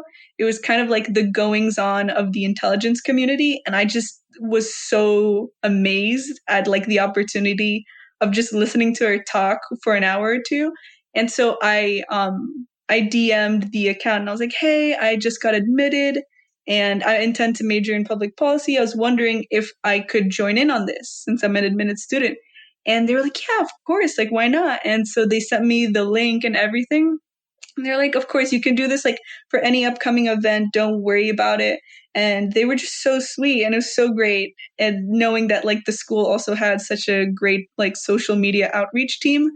And since then, 2 or 3 weeks ago, I'm not sure, I've been going to almost every seminar from the public policy school. And it's been really great because every Wednesday they're having like a seminar on COVID, and they have all these great professors coming in. And it's such a great experience because I'm in there with other Duke students. And recently I got to shadow a public policy class. And it was so great. Like there was a discussion segment and a lot of students were talking, and then you get to type in questions. For a lot of these seminars, you get to type in questions, like not just the class shadows. And a few people have answered my questions, and it's just so crazy that like I don't want to say that I can be in a Duke classroom, but that's almost what it's You like. basically are in a Duke classroom, Yeah, that's Carmen. That's being in a Duke classroom. That's basically it, right? And it's just been it's so exciting, like typing in my question and then they answer. And it's so great to be able to connect, even though we're all so far apart right now. And just in general, to get such a great vibe of what the school is like. So I'm sure there's somebody that's listening that's like, wow, you actually got to be a part of the class as a high school senior. Mm-hmm. So walk us through exactly what steps somebody would take to try to emulate what you did. Now, obviously, being enrolled is important, versus just being a perspective, especially at a highly selective school. Mm-hmm. But step by step, how would you describe to somebody what they should do if they want to be able to have that same experience that you had before you actually get to the school to actually experience the classrooms that way? I first would look out for these posts that are like what we're doing this week or upcoming week, and usually they're posted on Sundays or Mondays. If a school doesn't do this, I'm sure that maybe like some smaller school accounts from the main school has something going on and you can just private message them. So the next step would be to private message them or slide up on the story or whatnot and say, hey, like explain your situation. If you're a prospective student, like not guaranteed that it would work, maybe it might. That might be a great experience if the school is like welcoming in that way, but it definitely helps if you're admitted or enrolled. So explain your situation, say like, hey, can I join this? And maybe give a little like qualifier as to like why you really want to join. And just wait for the response. I'm sure that a lot of schools would be willing to do this, especially now since they're trying to get students enrolled. I'm pretty sure this would be like they would be willing to do this. You actually brought up something really good there, which is don't just assume because you're prospective that they'll say no. Like it doesn't hurt to ask. Definitely doesn't hurt to ask. You might regret it in the future. So ask now. Ask away. What does it cost to send a little DM to an account that doesn't really have like a person or a face behind it? Well, Carmen, I'm sure any Duke admission officer, if they're listening to this, they would be like, you know what? This is why we admitted her. I mean, what drive, what intellectual curiosity, what innate love of learning, what passion, what intelligence, all of that. What advice do you have, Carmen, for both parents of 10th, 11th graders listening and the students themselves that are listening? For parents, I just want to say that my mom has been beyond supportive. She's been so... She really is. She's a rock star. She's so great. She's so great to me. She's too great to me. But it's really helpful because everything is kind of crazy junior and senior year if you're college oriented. So it's really helpful to not have to worry about your parents in the sense that like they're not bossing you around or saying, I know you're going through this, but let me like just not having a controlling parent for me is what was best for me. So for other people, it might not be the case, but for me, that was like very great. And for my mom to like trust me, like, hey, like this is kind of the rest of your life, the next 4 years at least. I trust in you to do what you want and like because it's really about you. Your parents aren't going to college with you. So just having that kind of presence of like, I'm here if you like for input, for advice, but I think this is up to you. I think that was great for me. That was perfect for me. And for students, I mean, just figure out what you like, which we talked about earlier. Figure out what you like and just really push yourself in it. Because you're going to have to do the same in college. Might as well start now. Might as well get a head start. I mentioned earlier about like whether or not to get emotionally invested in a college. Yes. I am probably not the best person to speak to this because I did get into my dream school and I'm beyond lucky for that. But it really hurt to get deferred, which isn't even a deny, it's a defer. And it really hurt. So if you really want to avoid that, I would not get emotionally invested, which is maybe hard for some people, but if you can avoid it, that would be maybe best for some people. But also, I feel like it makes the essays just so much better because Duke had a Why Duke essay, and it was not very easy for me to write, but it had a lot of emotion and it was very clear that I wanted to go there. So if it helps the writing process, go for it. But if you want to save yourself that pain, definitely avoid it because it did hurt for a while. And it was like a 6-month span until like getting deferred and applying and then getting my actual final decision. And that's just a lot of time of uncertainty if you're really like throwing it all to one school. So best advice is get emotionally invested, but maybe in all of your schools in a different way for each school. We say love all your lists. Mm-hmm. Try to love all your lists. Definitely. It's probably helpful. Yeah. Let's take a break to learn about Mark's recommended resource for the week.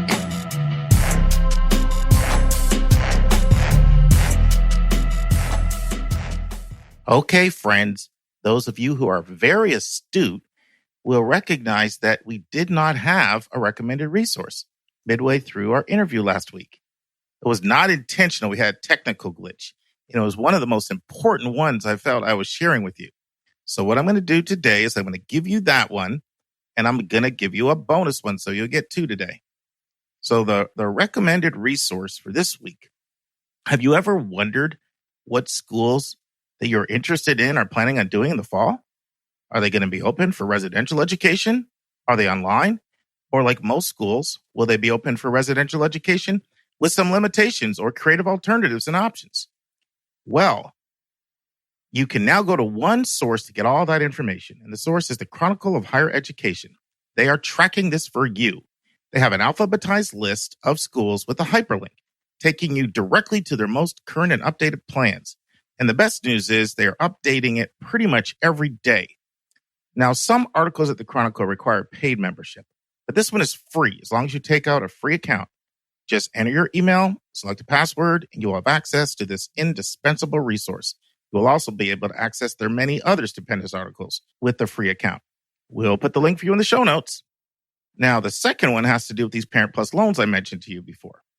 What I want you to go do here is go to bigfuture.org and then go to the Pay for College tab. You'll see a link under there that'll say Tools and Calculators. So I want you to go to the Tools and Calculators. And then under Tools and Calculators, you're going to see so many different options of different tools and calculators. But the one I want you to use for today's purpose is the Parent Payment option for paying parent loans. It says Pay for College Parent Loan Repayment Calculator. Now, you're going to need to change the 7.9% rate that's fixed in there to the current 5.3% rate. But this will let you know how much your monthly payment will be if you do decide to take out a parent loan.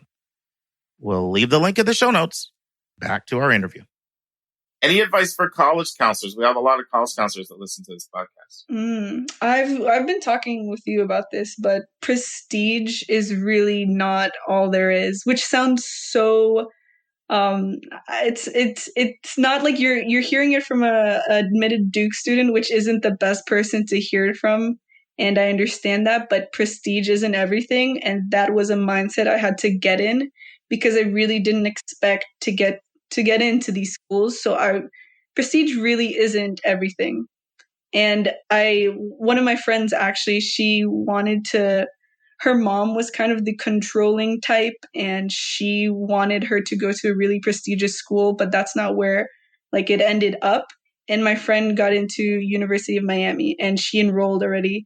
But it took a long time for her parents to kind of get adjusted to the fact that she's not going to like an Ivy League or something. And it was really hard for her, especially because her counselor was agreeing more with the parent than with the kid. And it's really hard, especially on the topic of prestige, because like that's something you cannot control if a college admits you or not, especially one of those colleges that tries to get their admittance rate to like a record low every year. It's really important to be on, I think, first the student side, and also not to push prestige where it shouldn't be pushed, because that can be really harmful. Yeah, I mean, ultimately, prestige can be the icing, but it's not the cake. The core is the cake. You've never heard me say that one. I've never heard it. But yeah, I mean, ultimately, college is what you make of it. You know, every school's going to have good teachers, bad teachers, good clubs, bad clubs, good professors, bad professors, some, good dorms, bad dorms, some food you like, some that you don't like. And it's up to you to take advantage of the opportunities. Those opportunities are there. Mm-hmm. It's just you take advantage of. You're not going to like everybody, but you'll find some people that you'll like. Mm-hmm. That'll be true for classes, for courses, for every component about college. And so make the most of it. And you'll be surprised. A lot of times the people, I know from doing this now, my 21st year, the students that I have seen that do very well in life, they all have certain things in common. They work hard. They are really good at relationships. They have a lot of drive and motivation. And when they get knocked down, they get back up. And those students that have those traits, they do really well in life, whether they were, more of a B student, an AB, a BA, or an A. Just, it's really not a correlation really with their grade point average or where they go to school. It also helps to do something you love and you're good at.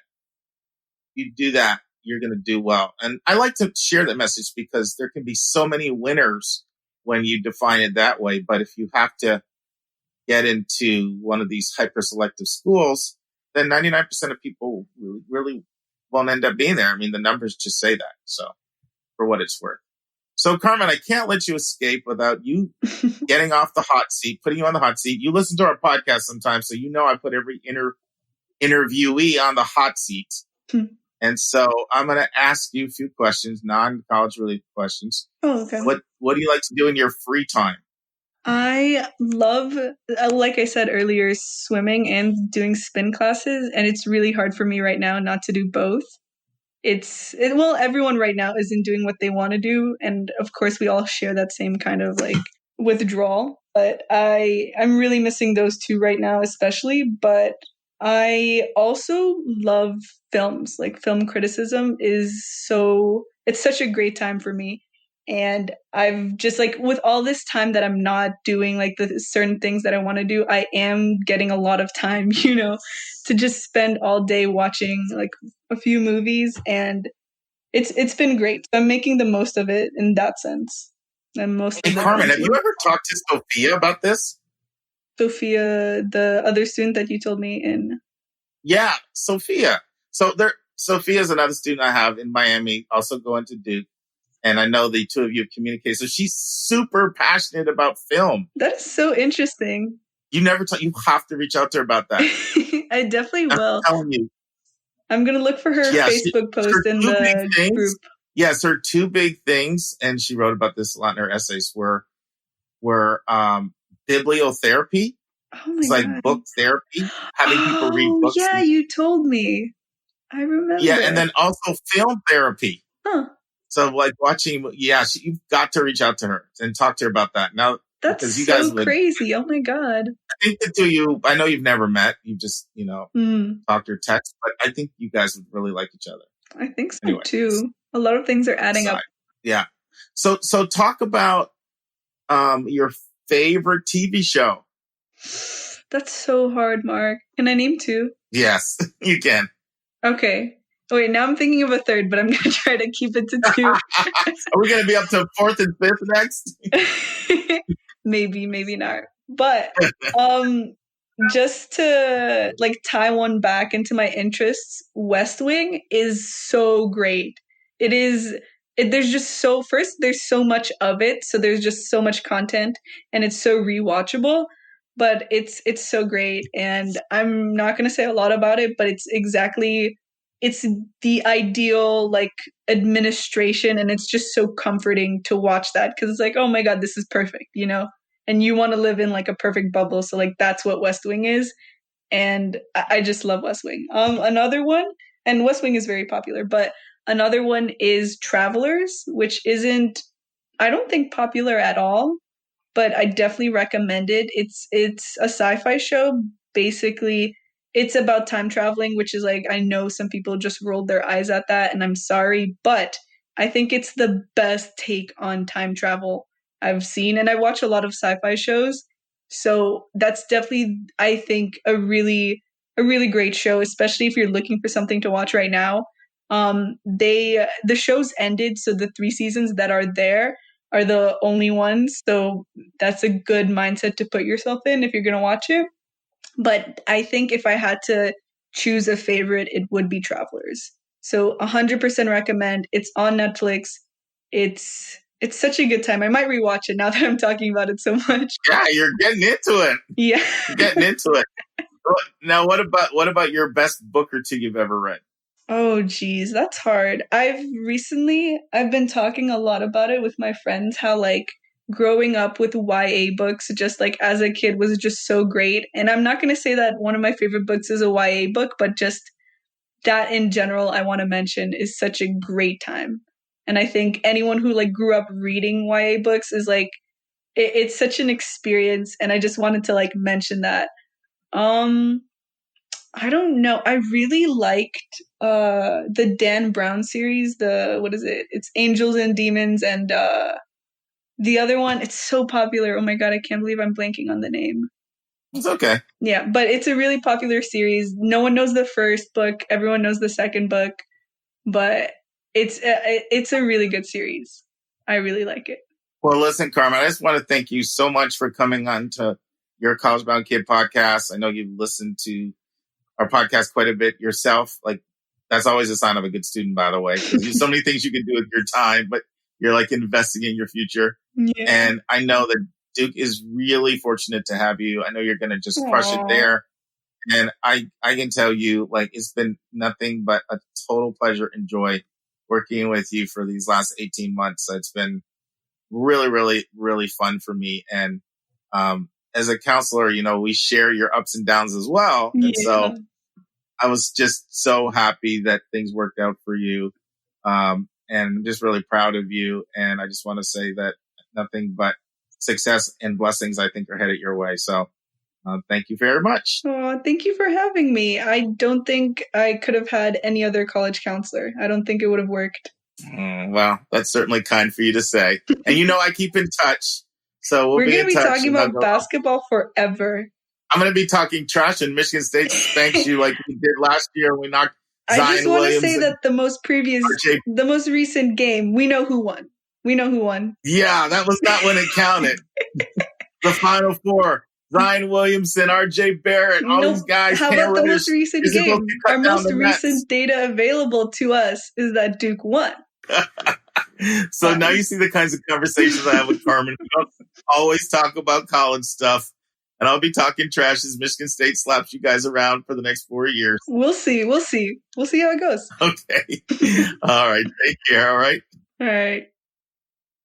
Next week in the news, we will be talking about a great article on Brown University about them dropping 11 of their varsity sports. Our book chapter is 15 Reasons Why One Loan is the Best Loan That All Students Are Eligible for. Our question is from Brendan, a student from Atlanta, who wants to know if it ever makes sense to ask a college faculty member at a school you are applying to write a letter of recommendation on your behalf. Our interview is part 1 with Vanessa Diddick, the CEO of Zeme, the company that lets students share their stories and connect with college communities. And our college spotlight is Union College in Schenectady, New York. Dave, you're showing your Midwest roots, Schenectady. Is it Schenectady? Yeah. What did I say? Schenectady. Wow, little do they know that they've been mispronouncing their town for the last 200 years. I'm glad I corrected them. It is, and they must get that all the time because it's Schenectady. yeah. And also, special thanks. We had a student that listens to the podcast and wrote us and said, "Can you please do a college spotlight on Union?" Yeah. So we love it when you send in the college spotlights that you want because we know that we're scratching where you're itching. So. Yeah. And I've actually been emailing that student and found out she's going there in the fall. So she's excited to hear what we're going to say. All right.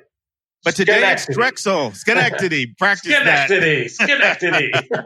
Hey, who knows? Maybe you'll get an assignment there. Then you'll know it all too well. You can get your Outback steak there. You can get your steak there too, man. I'll be a Schenectadarian. There we go. That sounds scary. All right, friends. Drexel University. So founded in 1919 when Anthony Drexel, who was a financier in Philadelphia and also a philanthropist, he founded Drexel as the Drexel Institute of Art, Science, and Industry. And right from its inception, the goal was to prepare young men and women to work in emerging industry society. Drexel's a comprehensive university with a focus on experiential education. And I'll be talking about that a lot more in a major city. Now, it's a very tight campus. I've seen it been reported as being 96 acres and 123 acres. I'm not sure which one's right, but whether it's 96 or 123, let's just juxtapose that with UMass Amherst last week, which was 1,400 acres. So this is on 20 blocks of University City, which is a section of Philadelphia that was once known as crime-laden place that nobody really wanted to be around. But now it is some of the hottest real estate in Philadelphia, as it has been completely transformed with restaurants and stores.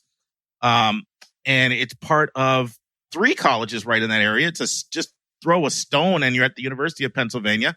And then University of the Sciences, all right there in that one little part of West Philadelphia, which I know all too well, because I used to work in that part of Philadelphia when I lived in Philly. And even when I moved to Westchester, I continued to work there for a while.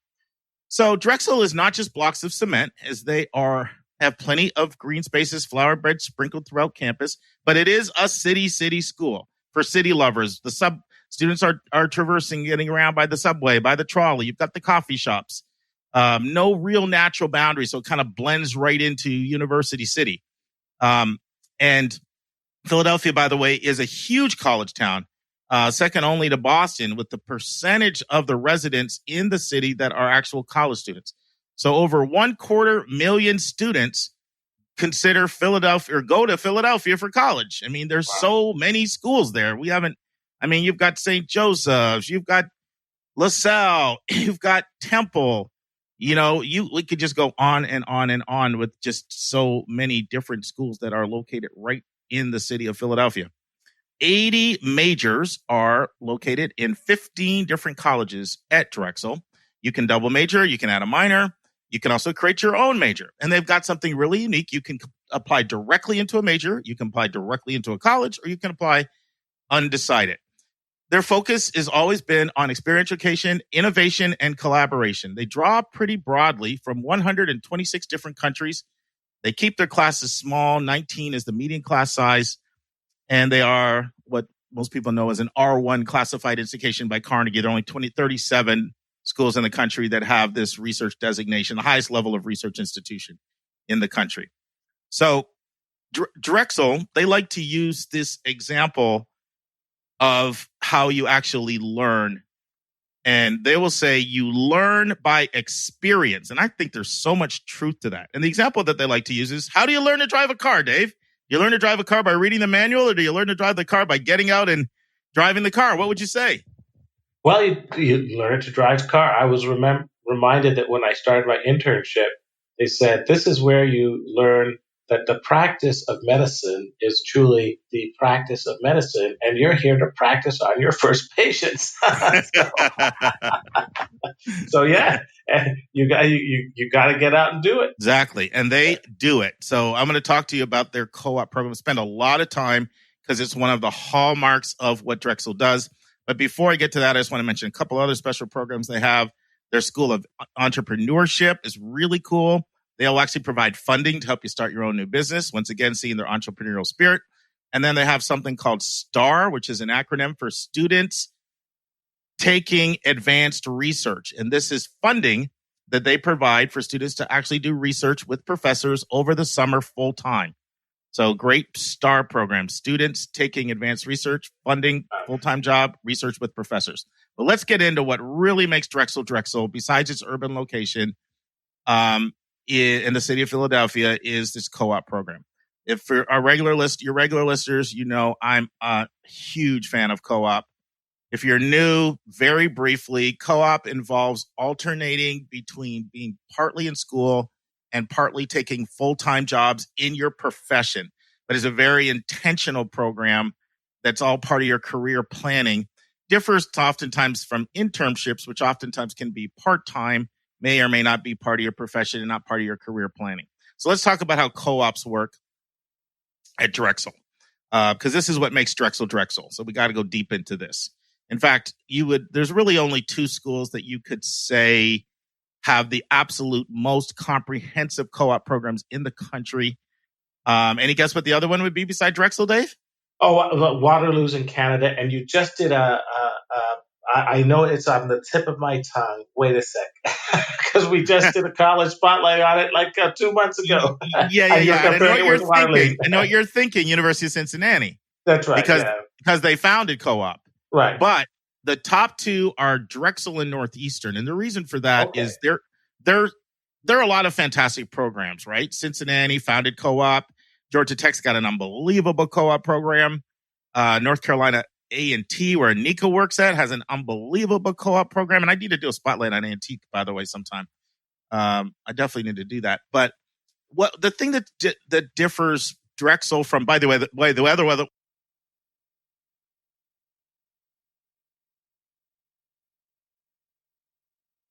what differentiates Drexel and Northeastern from all those other programs is the fact that pretty much everybody does co-op, where with those schools, it's in certain majors. And so at Drexel, literally 92% of their students do co-op, which is incredible. So more than 9 in 10.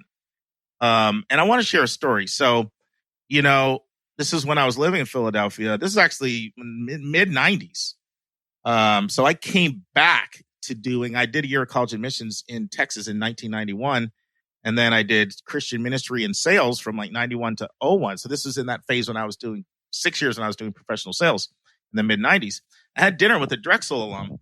Sorry, not a Drexel alum. I had dinner with a businessman, and he says he only hires Drexel alum. He's been doing it for 20 years and he's never gotten burned once.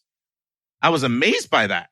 Wow. But what he does is he brings them in for co-ops for 6 months so he can totally see what they're like and what their work ethic's like and how well they get along with other people and how responsible they are and how sharp they are and all of that. They're critical thinking. So that's just was my first introduction to Drexel in the mid 90s. So let's talk a little bit more about how their co-op program works. First of all, it's out of the Steinbart Career Development Center. That career center is as good as it gets. That's where a lot of the magic happens. But what happens at Drexel is they start out in year one. Right away with year one, they all the students go through Career 101 right away. It's a 10-week course and it focuses on everything you could think of, but it's preparing you to go out in the workforce. Yeah. So it's mock interviews, it's professional resumes reviewed by other professionals. It's etiquette in the workplace, handling stress in the workplace, everything that you could imagine.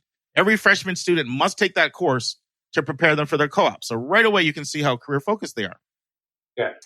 Then Drexel believes there's different co-op models, right? Some of them are like 2 or 3 months. Some of them, Drexel believes in a 6-month full-time work experience. So you're working for a full half a year. And so what happens at Drexel is typically in year 1 and year 5, those are like your classroom years. So year 1 and year 5 are classroom years. But what you would do in your sophomore, in your second, third, and fourth year, you would do 6 months of co-op and 6 months of school.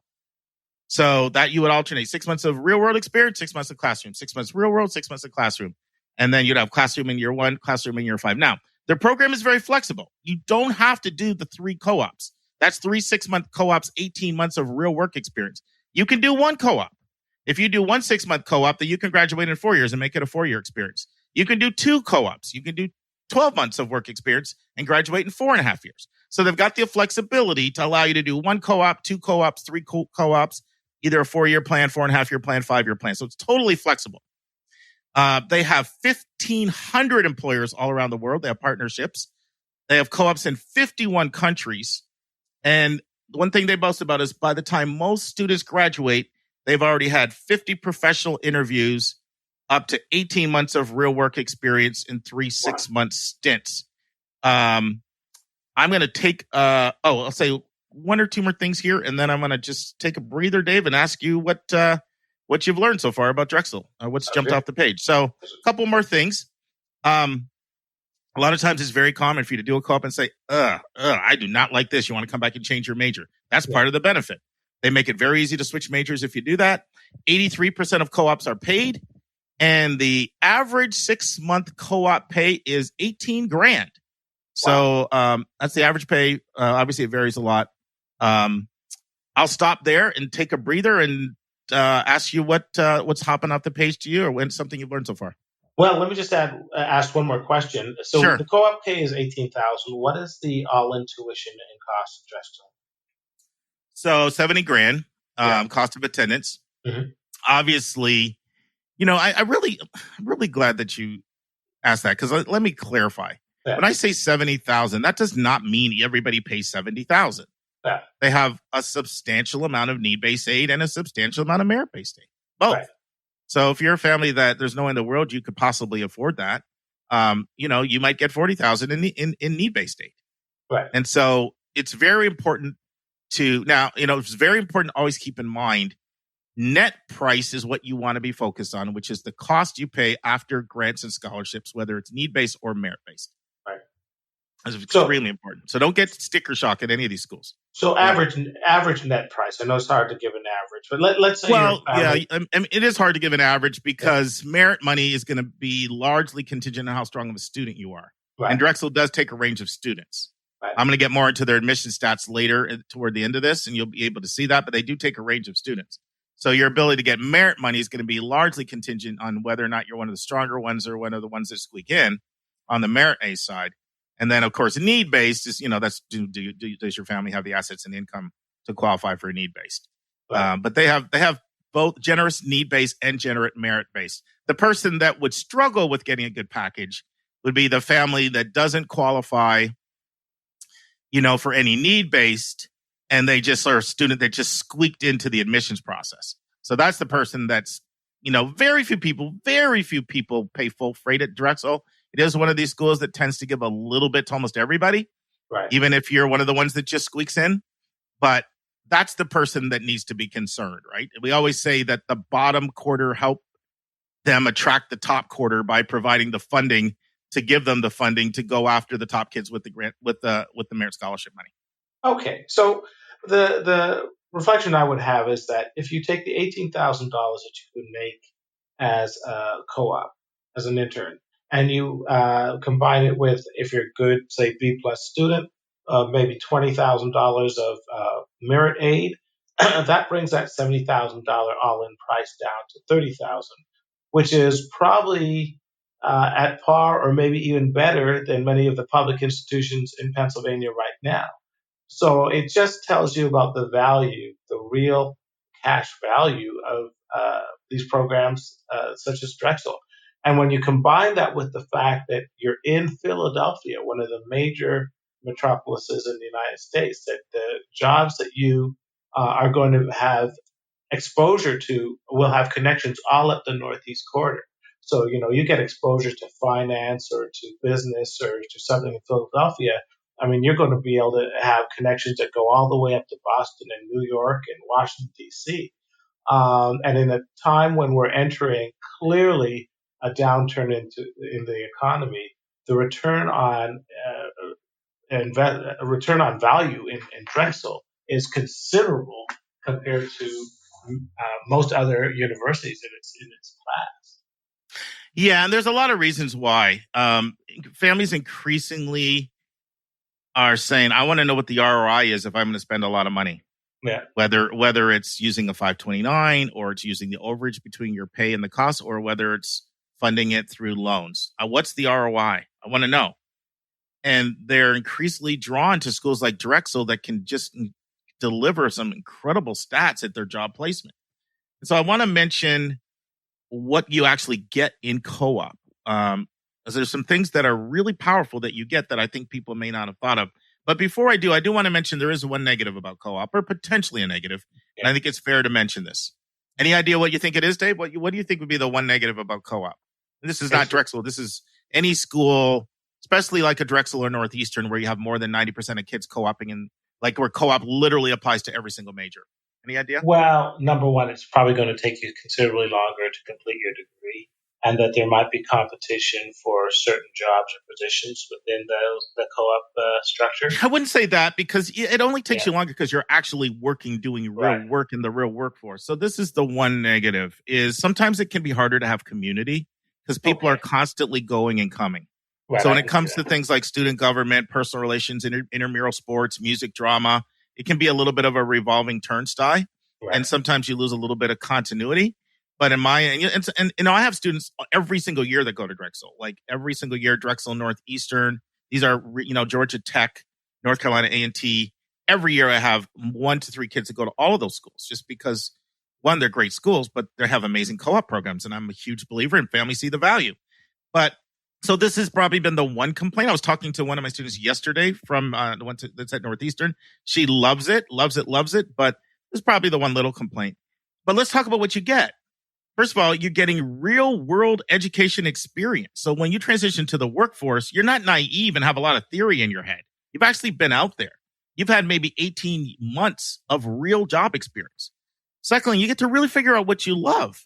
It's very common for people to do a co-op and realize that they don't like this. That's fantastic. Right. Any school that does co-op, they say, I'm so glad you're learning that at 20 rather than 28 or 35 or 42. Because it's so easy to just make mid-course correction now. Let's switch majors and get you a different co-op.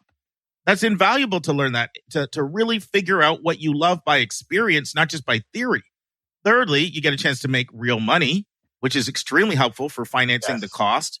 Yeah. Obviously, there's accelerated maturity when you have skin in the game that way as a student, and it's not all on your parents. That increases your maturity, and you're a lot more marketable. A lot of times, students at Drexel that have had 18 months of work experience, they go in the category of having experience, and you also can come in at a higher pay structure. I mean, Georgia Tech will tell you people that go through their co-op come in $5,000 more than people that didn't co-op. So you're seen as having work experience. You can start out with higher pay. You're more marketable, and it's extremely common. Studies have shown that between 40 to 50% of students get an offer from one of the places they co-opt at. So, it's very common for co-op students to have their full-time job lined up more than a year before they graduate. Because what employers do is they use it as a way to identify incredible talent that they get to put through a 6-month trial to see whether or not they like your work ethic and how you get along with everybody. And so they don't want to, once they identify somebody they like, they'll make an offer. And before it's contingent on you graduating, but you can have an offer in your junior year, sometimes even before that. So those are all the advantages of co-op. So you can see I'm pretty passionate about it. Let me go on to some other things because they're more than just co-op. So this is pretty common for co-op schools. They're on the quarter system, which only 14.7% of colleges use. And I did a 15-minute audio blog. It was actually the very first audio blog we ever did. We do audio blogs once a month as a gift to our donors in August of 2019. But I want you guys to know this. So whether you're a donor or not, just send us an email to questions@yourcollegeboundkid.com and say, send me the 15-minute audio blog on the quarter system. And we'll be happy to get that out to you right away. I really want everyone to understand the difference between the quarter system and the semester system, the pros, the cons, how each system is different. It's actually really important information, but I can't take 15 minutes to do a deep dive in it here. But Drexel is on the quarter system, and I would like you to know exactly what that means as far as pros and cons. Some other things to know about Drexel. They're in the Colonial Conference. They're Division I. No football at all, but basketball is really big at Drexel. Soccer is big, and crew is big because they're right on the Schuylkill River there. So you're on the beautiful Schuylkill River. Their big-time rival school would be the University of Delaware. That's also in the Colonial Conference. Another unique thing about Drexel is everybody gets their own personal library assistant. Wow. So that you have your own personal library assistant that shows you how to maximize the library. Students are required to live on campus for 2 years. wider range of different options, suite style, traditional residence style, even apartment living within the school residence housing. So technically 3/4 of students are off campus, 1/4 are on campus. Food trucks are everywhere. And that's the big thing at Drexel. All kinds of African food, Caribbean food, you name it. A lot of these places are people that want to start their own restaurants, but they're testing out their menu first before they go live with their own restaurant. So they're kind of known for their food trucks. It's a Common App school and a coalition school. They do a holistic review. They require 2 recommendations. They require essays. They look very closely at extracurriculars. They study your grades, your grade trends, personal qualities, the high school you're coming from. And if you're applying to a major, directly to a major, of course, they're going to assess how well your grades and your scores and everything and your recs prepare you for that major. They're a big territory manager school, meaning the territory manager has a lot of influence on whether or not someone's admitted. They have 3 ways of applying: EA, ED, and regular admissions. So early action, early decision, or regular admission. And then after regular, they'll go to rolling if they still have spots still available. A few other things: transfer students, different process for them. Once you have 24 credits under your belt as a transfer app, they don't look at anything from your high school, not your high school transcript, not your test scores. They don't ask for anything other than your college transcript and your college recommendations and of course your actual application. As far as the numbers, let me take one more break, Dave. Anything you want to comment on? No, I think keep on rolling. Okay, all right. Yeah. So let's talk a little bit about the numbers. 15,500 undergrads at Drexel, another 8,600 grad students, pretty much 50-50 by gender. As far as sort of racial ethnic breakdown, demographics here, 59% white, 18.3% Asian, 8.3% African American, 7.2% Hispanic Latino, 4.1% multiracial, and 11.4% international. And a little more than 20% of students get the Pell Grant. 13% in sororities, 14% in fraternities. So very mixed school, a lot of diversity there in the school, both international and American students of color and socioeconomic as well. And part of that is because the co-op kind of makes it possible for some people to be able to attend. They aren't, they're not able to meet full cost of attendance. Meet full demonstrated need, but very few schools can do that. So, most students will, of course, have to do some loans if they don't have scholarships or considerable savings. But that's 97% of colleges. It's almost not even worth mentioning that. I'll probably only mention the schools that do meet full calculated need in the future because it's like I said, it's 97% of them that don't. Let's talk about how competitive it is to get in. So the acceptance rate, 79%. So it's not hyper competitive to get into from an admission standpoint, but 8 and 10 are getting in. And what does that look like? 39% of students come in with a 3.75 GPA. 22% come in with a 3.5 to a 3.75. And 15% have a 3.25 to a 3.5. And 13% have a 3 to a 3.25. And they do take 10% of kids that have under a 3.0. As far as the test scores, math, 22% are in the 700 to 800. 43% are in the 6 to 700 range. And 33% would be 5 to 600. And pretty much nobody really is getting in under 500 other than probably a superstar athlete and someone on the board of trustees or somebody like that, or someone who can build a building. And fairly similar breakdown for evidence-based reading or writing, 14%, 7, 800, 51%, 6 to 700, 33%, 5 to 600. ACT scores, if you're an ACT person, 27% of students would have a 30 to a 36, 52% a 24 to a 29, and 20% of kids would be a 23 or lower on the ACT. As far as the strongest majors, and there are a lot of them. So first of all, anything in the Westphal College of Media, Arts, and Design school, that's just kind of incredible. They have these 15 colleges within the university, and they just really have some incredibly strong majors within that design school. So some of the exceptionally strong ones within the design school, and there's others that are strong as well. Fashion and apparel design. I have one student going to Drexel this year for fashion and apparel design, by the way.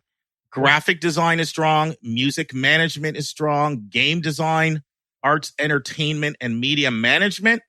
and design and the applied arts. So those would be really strong majors within that college. Other exceptional majors for Drexel, certainly engineering. So engineering, this will surprise you, Dave. 1% of all engineers in the country get their education at Drexel. Wow. So that's a lot. You think of all the schools in the country, Yeah. And I remember when I first learned about Drexel, over 20 some years ago, that's the first thing I mostly thought of Drexel for was engineering and business. Extremely strong programs would be architectural engineering, mechanical engineering, and material science. But they actually have 8 different types of engineering where you can go all the way through the PhD level and get a PhD. So if you can get a PhD, they have to have very strong faculty at the advanced level. So you can get a PhD in engineering at Drexel in architectural engineering, biomedical engineering, chemical engineering, civil engineering, electrical engineering, environmental engineering, material science, and mechanical. All of those you can go all the way through to the PhD level. It's about 750 kids every year graduate in engineering at Drexel. Some other majors that are really strong: computer science, computer and information system security, information science, finance. And then definitely we have to talk about nursing. Nursing would be second only to engineering. Over 600 nursing degrees are given out every single year at Drexel. And they have a really cool program. They have this 11-month accelerated ACE program. And what they'll do is they'll take someone that's already got a bachelor's, and you can go from a bachelor's to a BSN by doing this intensified 11-month program at Drexel. It is a totally innovative program. It's really geared towards students who will benefit from an accelerated nursing science education rather than a 3 or 4 year program. So if you got a bachelor's in something and you decide, I think I want to do nursing, you don't have to go back and start all over. You can enroll in Drexel's 11-month accelerated BSN program. That's amazing. So if you ever have a second major, it's 11 months away to become a nurse. That's pretty good. Yeah, really good. Some more really strong majors, and then I'll see if you have any comments, Dave. This pretty much wraps it up for me. So physics, accounting, marketing, international business, construction management, business statistics, healthcare administration, public health, nutrition, sports and fitness management, and econometrics. Those are just some that, I don't want to imply if I don't mention it, it means it sucks, because that's not what I'm trying to say. These are just like majors where they can really compete with, schools all across the country, and people will go from California all the way across the country for these majors for the strength of those programs. So final thoughts on Drexel, Dave?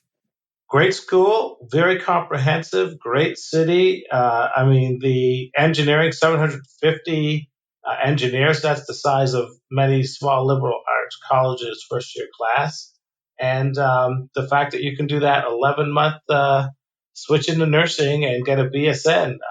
There's more to Drexel, but it's a great addition to the college list.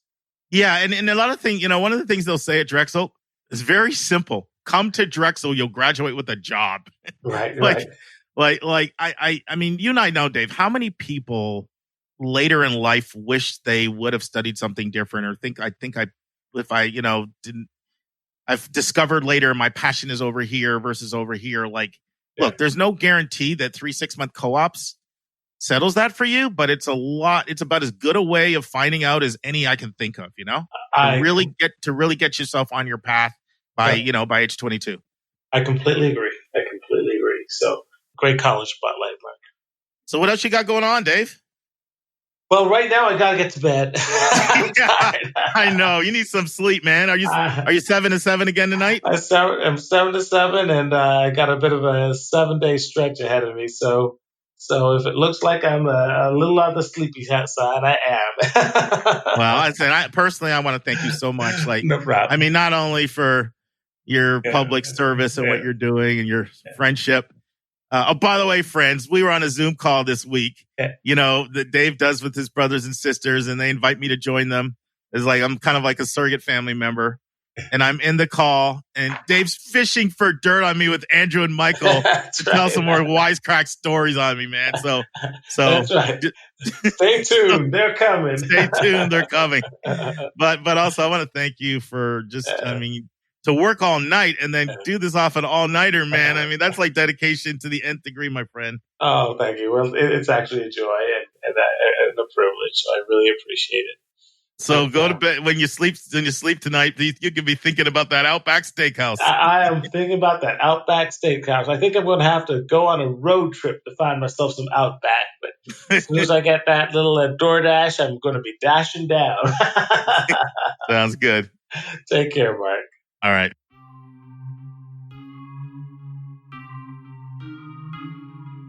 And that's our show. A big thank you to you, our listeners, for tuning in this week. Your College Bound Kid is produced by Dave Vasaya of podcastengineers.com. If you find this podcast helpful, it would help us tremendously if you would subscribe and write us a review on your favorite podcast listening station. And please be sure to click the share button and send this to someone you know that can really use this information. The amazing music that you hear is by Victor Allen Weeks. Our image editor is Tauha Khan. Webmaster is Stalianos Dimitru. And marketing designs are by Kimberly Blass. And if you want to get a copy of the book, 171 Answers to the Most Asked College Admissions Questions, you can go right to 171answers.com. And if you want to have a college coaching session with Mark, you can send him a text to area code 404-664-4340. And if you have a question or a few questions that you would like to ask us, and we'll include them on the show, you can just email us at questions@yourcollegeboundkid.com. Every week, we'll take one question and include it in the episode. We don't like your questions. We love your questions. So send them our way. And by the way, check out our website, yourcollegeboundkid.com. Again, we thank you for tuning in, and we look forward to meeting with you again next week.